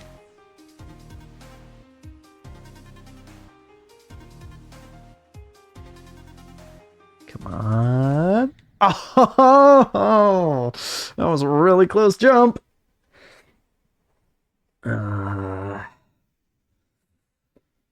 It isn't over till it's over. Believe. We got one more attempt. Look, just let me take over now. I have full confidence that you could do this, Riku. Because something tells me you've done it before. That reminds me of Ludwig has done a series of videos. I guess it's just like a common theme that he does, where he'll like pretend that he's playing against chat. Oh, there's attempt 400. He'll like pretend he's playing against the chat, but he secretly has someone else playing for him. It's like a professional player or something, and it's amusing. It's an amusing idea, but doesn't exactly build trust in your audience, you know?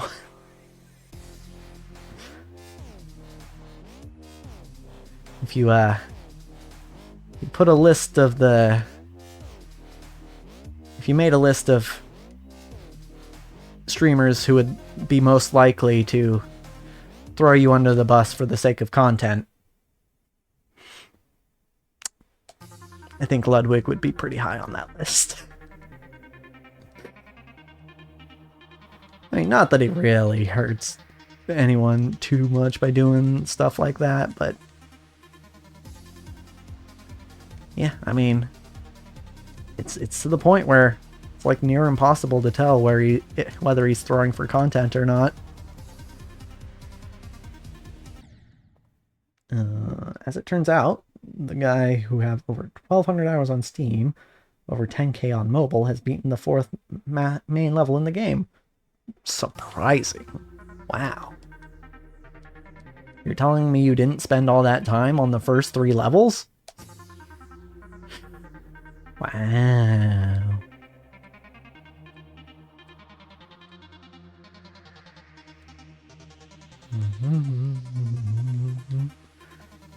Woo!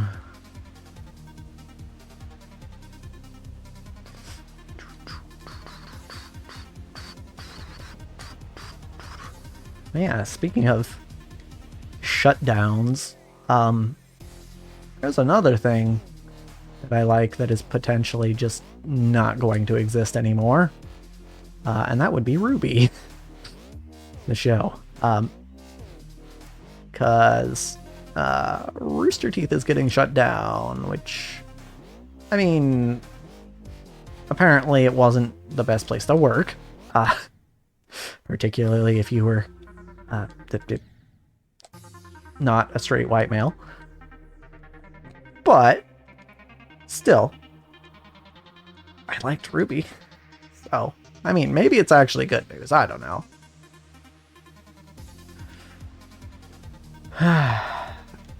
Yeah, no, it's who knows? Who knows what's gonna happen? I mean, they're trying to sell off their properties, right?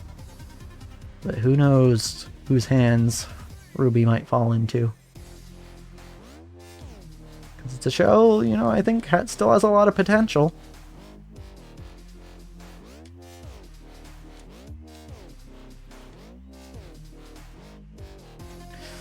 But who knows where it'll go?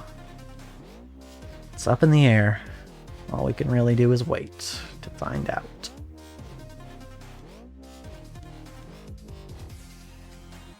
Ow.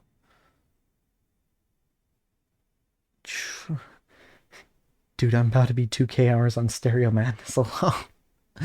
Oh, yeah. Yeah, that's a rough one. I would know. I've been through it. Yeah, it's... I feel ya. I feel ya.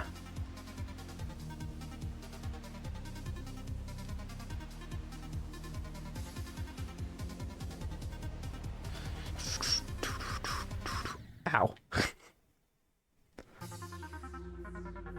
Ow. Don't mind me just itching while I'm trying to play.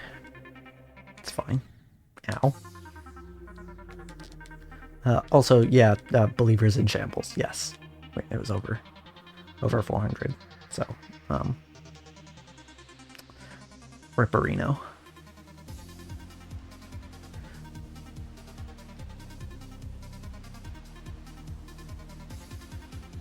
That'll teach them for believing in me.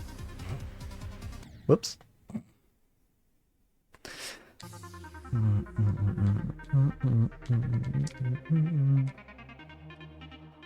Okay. Got this though. Ow.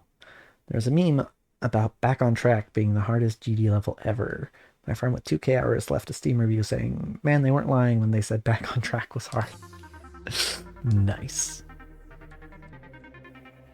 It's like oh, it's like that the meme about Cuphead being the Dark Souls of platformers. Because of the one freaking game journalist who couldn't get through the freaking tutorial. That's hilarious. That's good. That's good. I love it.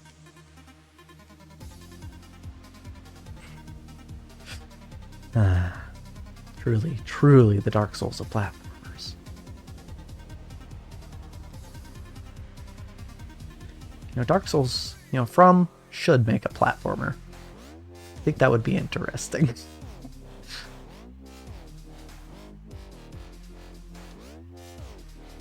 Enough with the Dark Souls, enough with the Elden Ring, enough with Armored Core. Y'all need to be working on a platformer to torture people with. A super difficult platformer.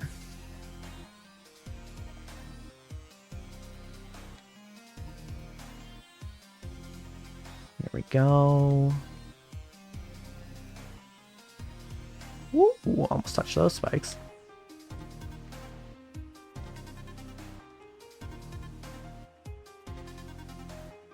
Haha, 93.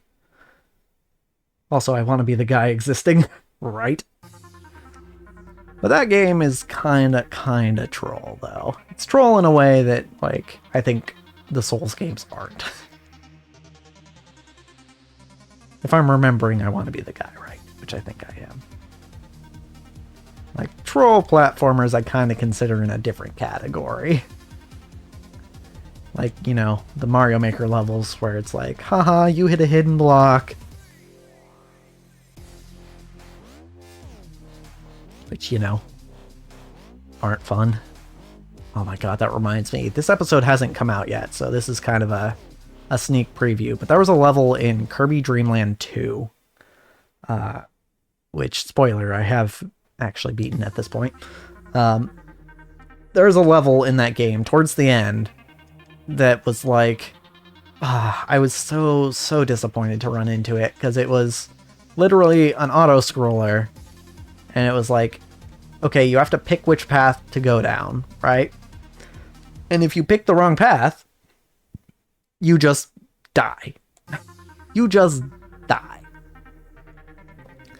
And I'm like, this is, I said this in the episode, I'm like, this is like the worst Mario Maker levels, where it's literally just pick a door, and if you're wrong, you die, with no hints. Because I tried to, like, reason it out, like, okay, well, maybe if it's this enemy here, then I should go this way, and then, nope, that was wrong.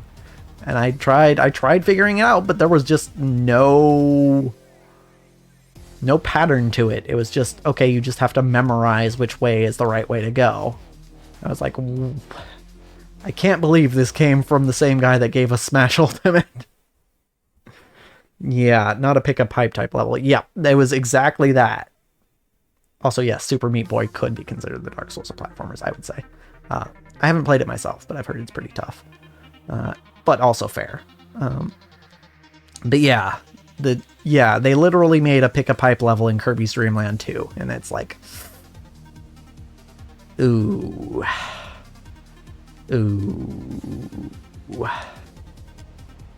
That, honestly, that might have soured my experience of the entire game. Because prior to that, I was having fun. Like, I was like, okay, this is cool. I get, like, little animal companions, and, you know, they combine with all the different copy abilities, and that's cool, right? Like, oh, and then that level happens. And then the level after it was pretty bad, too. And then it was the final boss battle, which was fine. But it's like those two levels at the end are just like, ugh. Like, because prior to that, I had played, like directly prior to that, I had played Kirby's Adventure and Kirby's Dream Land 1. And those ones I enjoyed. I was like, oh yeah, okay, Kirby's Dream Land 1's a little too basic, but like, it gets the idea across, and, you know, it's the first game in the series. It makes sense. And then Kirby's Adventure, I was like, oh, this is good. Now we've got the copy abilities, the levels are fun, the bosses are cool. And then Kirby's Dream Land 2, I'm like, hey, this is maybe even better than Kirby's Adventure. And then that level happened. I was like, dang it. I really wanted to like this more than the others, but I don't know if I can now.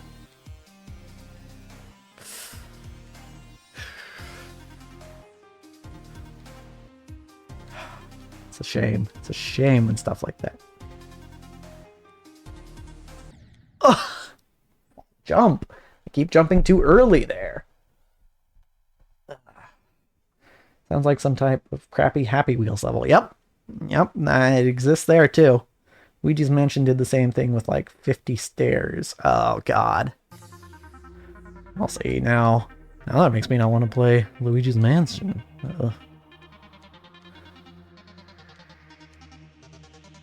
I mean, I know a lot of people like that game, but if that's the sort of level design they're going for.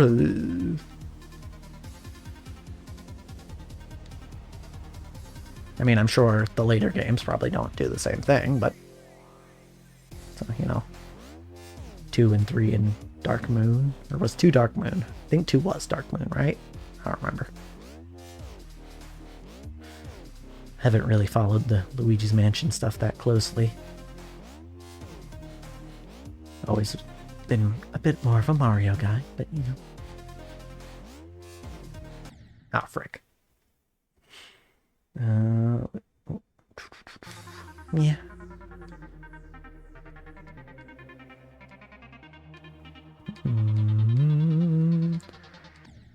Like the music though.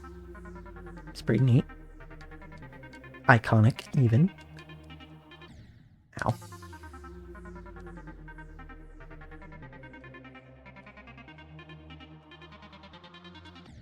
Nope, not there. Attempt 420. Funny attempt.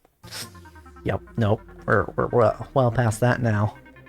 No more fun until 690, I guess. Then we've got a funny number again, but like 10 times.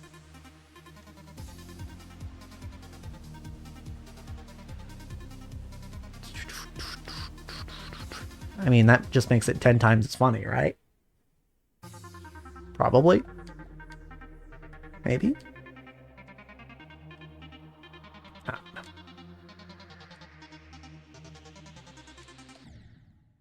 Ow. 425.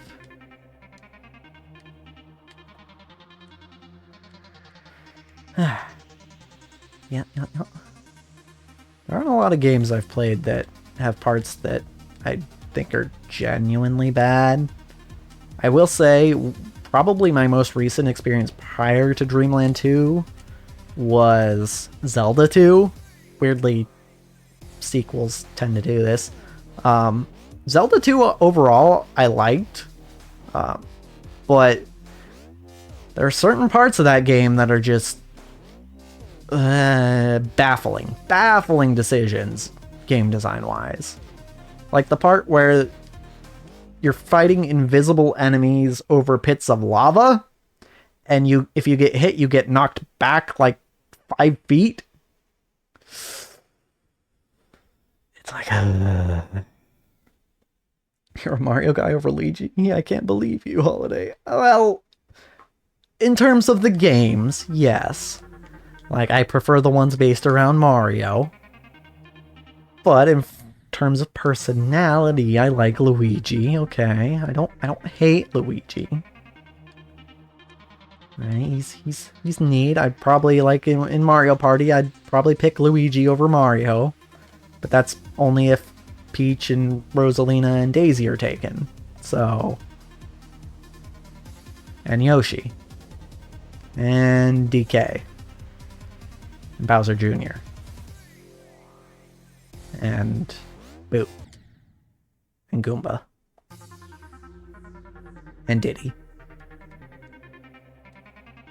And Magic Koopa. Yeah.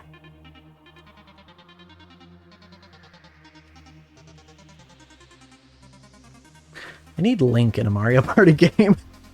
They have him in Mario Kart, so why not Mario Party? That would be funny.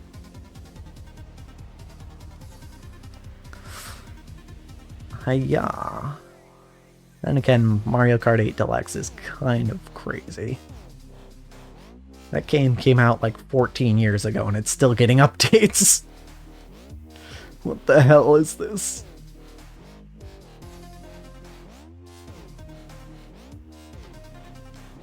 It's wild.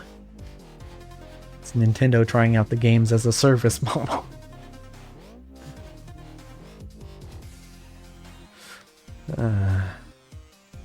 Of course, in their own way. Alright, we've got it this time.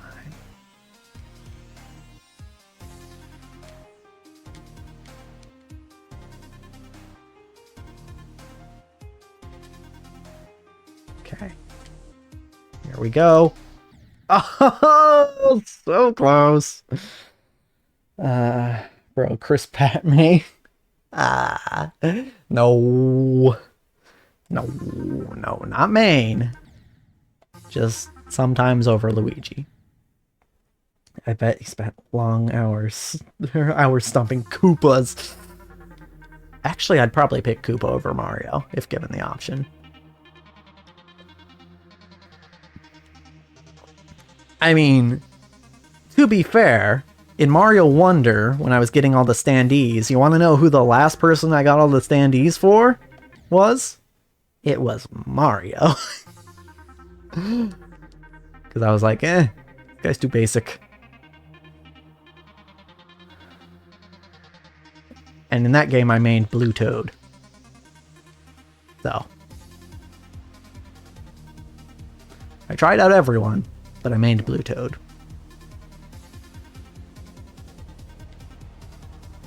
Well, everyone that wasn't the Yoshis and Nabbit, who are specifically designated as easy mode.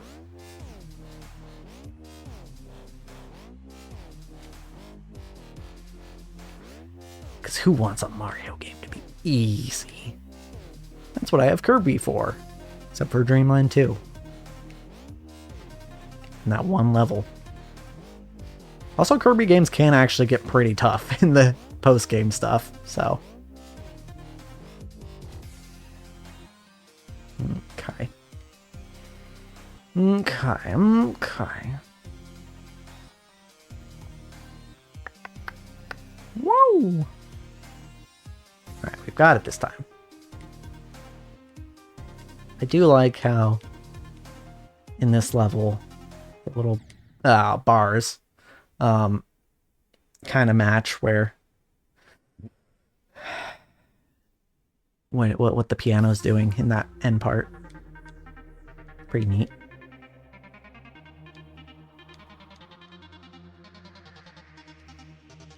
Always love a nice piano. Dude, actually, right? Hey, it's possible, chat.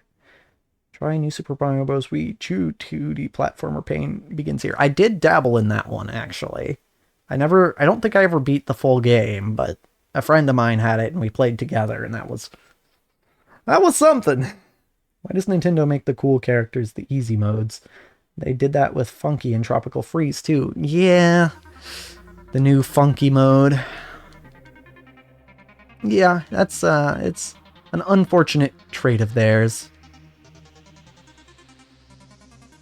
Like I would have liked to play as Yoshi, but an elephant, I guess. Actually, no, I'm not a huge fan of the elephant power-up from that game. Although I do remember someone in a comment somewhere said that the toads, when they get the elephant fruit, they kind of look like Abu from Aladdin transformed into an elephant. I'm like, yeah, I see it. It's kind of funny. But yeah, no, Elephant, Peach, and Daisy are cursed. Although I do like that they brought Nabbit back. Nabbit has no business being there, but I guess he's just there. Back from New Soup U, I believe. Man. Good old Nabbit.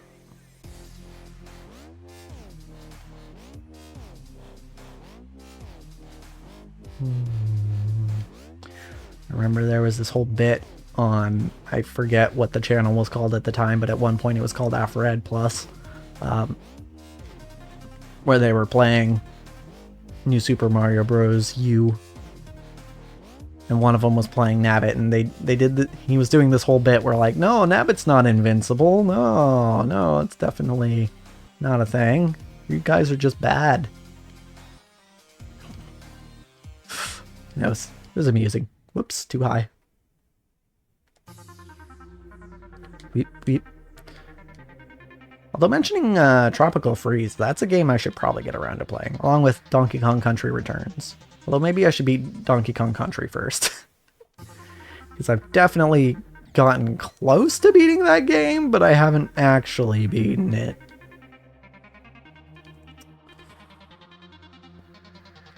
But then again, Country and Tropical Freeze are probably easier, so... Yeah, DKC 2 and 3. Those are kind of on my radar for games to play eventually. And I guess DKC Returns and Tropical Freeze. I forget which of those are on the Switch. I think Tropical Freeze is, right? Well, I know on the Switch Online thing, they have DKC 1 through 3, I believe. But I also have a physical copy of DKC 1, so...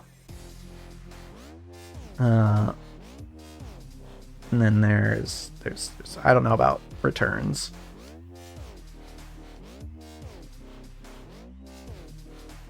But I also have a Wii and a Wii U, so... it ain't like I have to worry too much about not being able to play a somewhat more recent Nintendo game.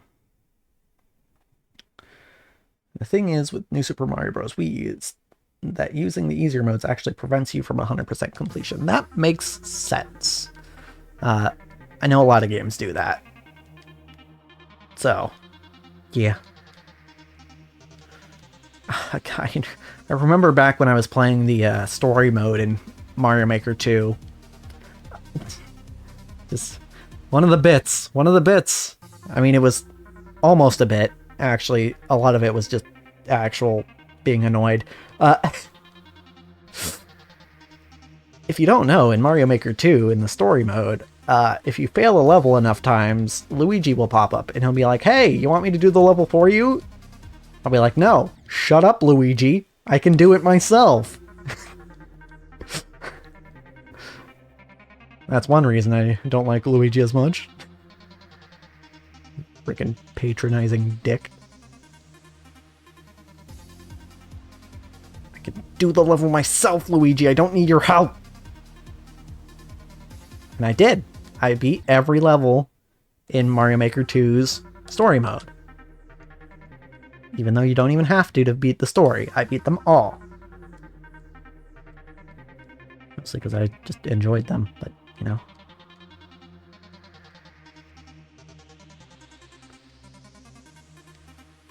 Technically, I think technically you only have to beat like 2 levels in that story mode. Because the whole point of playing the levels is to get coins, and technically you can get infinite coins playing the same level over and over again, so... But then there's like a story level or 2. Oh, my phone's dead. Okay, well, I am frozen for a second. Hold on. Frick. Okay. Bro pops up after you die like 2 times too. Right, yeah. It's too frequent, I would say. Let me just bring up PNG me real quick. There we are. Okay, phone. I guess charge for a bit, but honestly, I am kind of hoping that I finish this level before I have to worry about turning you back on again. So, all right. We're close. We got to 97%. Yeah, this is Luigi and Mario Maker 2. Just, ooh, never have I been so angry at Luigi. Well, that reminds me. I should play, or not play, watch the Mario movie. I still haven't done that. Where he actually is played by Chris Pratt. Not Luigi, Mario.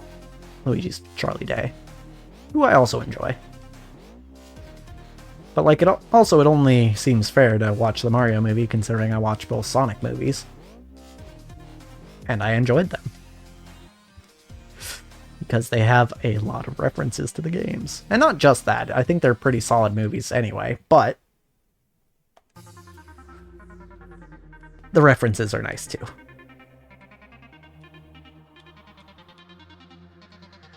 Also, Idris Elba as Knuckles was a weird choice, but I kind of get it now. Like, not the first person I would have picked, but I think it works.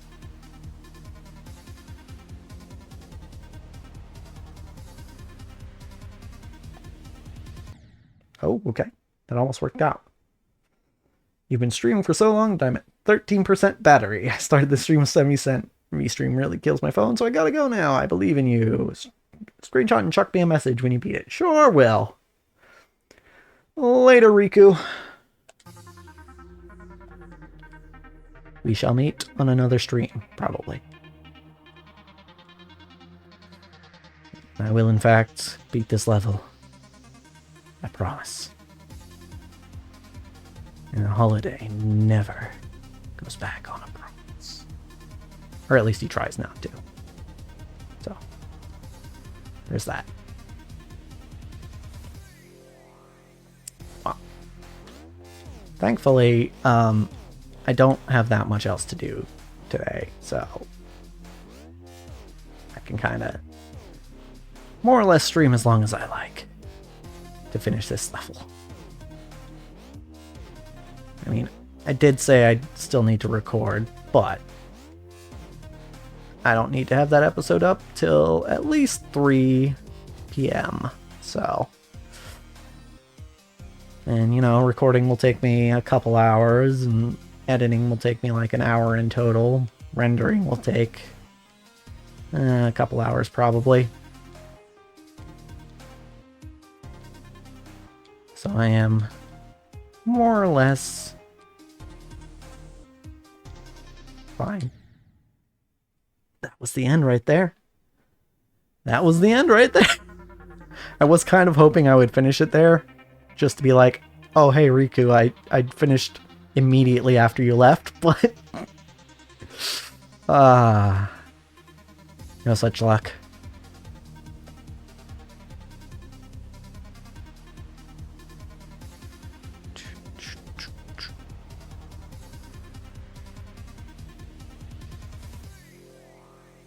Wham.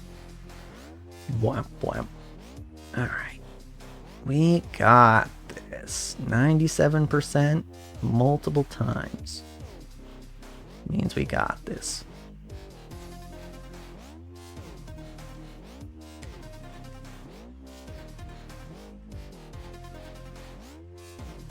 This part, not even a problem. Nor is this part. See? Easy as pie. Piece o' cake.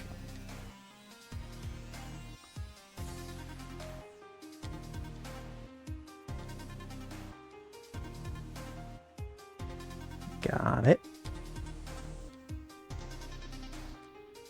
And there it is. Well, I guess all we needed was for Riku to leave. We're just gonna Windows print screen. Wait, that's the wrong screen. You know what? That's fine. I'll just send him that, and then it'll be that'll work. Okay. Yeah, we beat it. What do you know? And I guess that's where we're calling the stream. Oh man, oh man. Alright. Let's find us someone to raid or meteor shower. I guess maybe I should get used to calling it raiding again, because I might be going back to Twitch. Shush phone. Nobody wants to listen to you anymore. A holiday really doesn't back out of her promise. Yeah, yeah. Truly and seriously.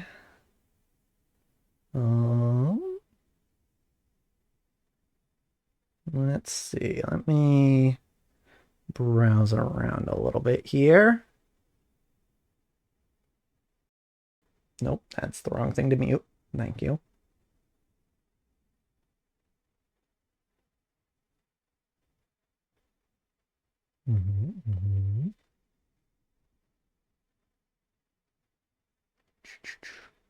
Oh, is this? Ah, okay. Yeah, that one's not working. Okay, okay. Then I think, speaking of serious, well, hold on. Let's check this stream.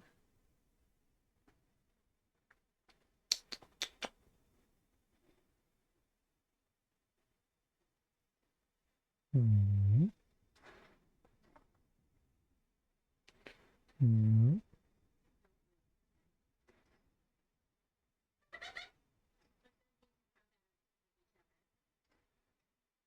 Hmm. Okay. Let's go ahead and raid Meteor Shower. Tsubasa. They seem to be playing Minecraft, which is always fun. Do. No, that's not a slash. That's a slash. Meteor Shower. There we go. Give them a present. Alrighty, so if you are watching, thank you for watching. And as for this stream, that's a wrap. Okay, that was weak. Hold on, let me try that again. That's a wrap. Better.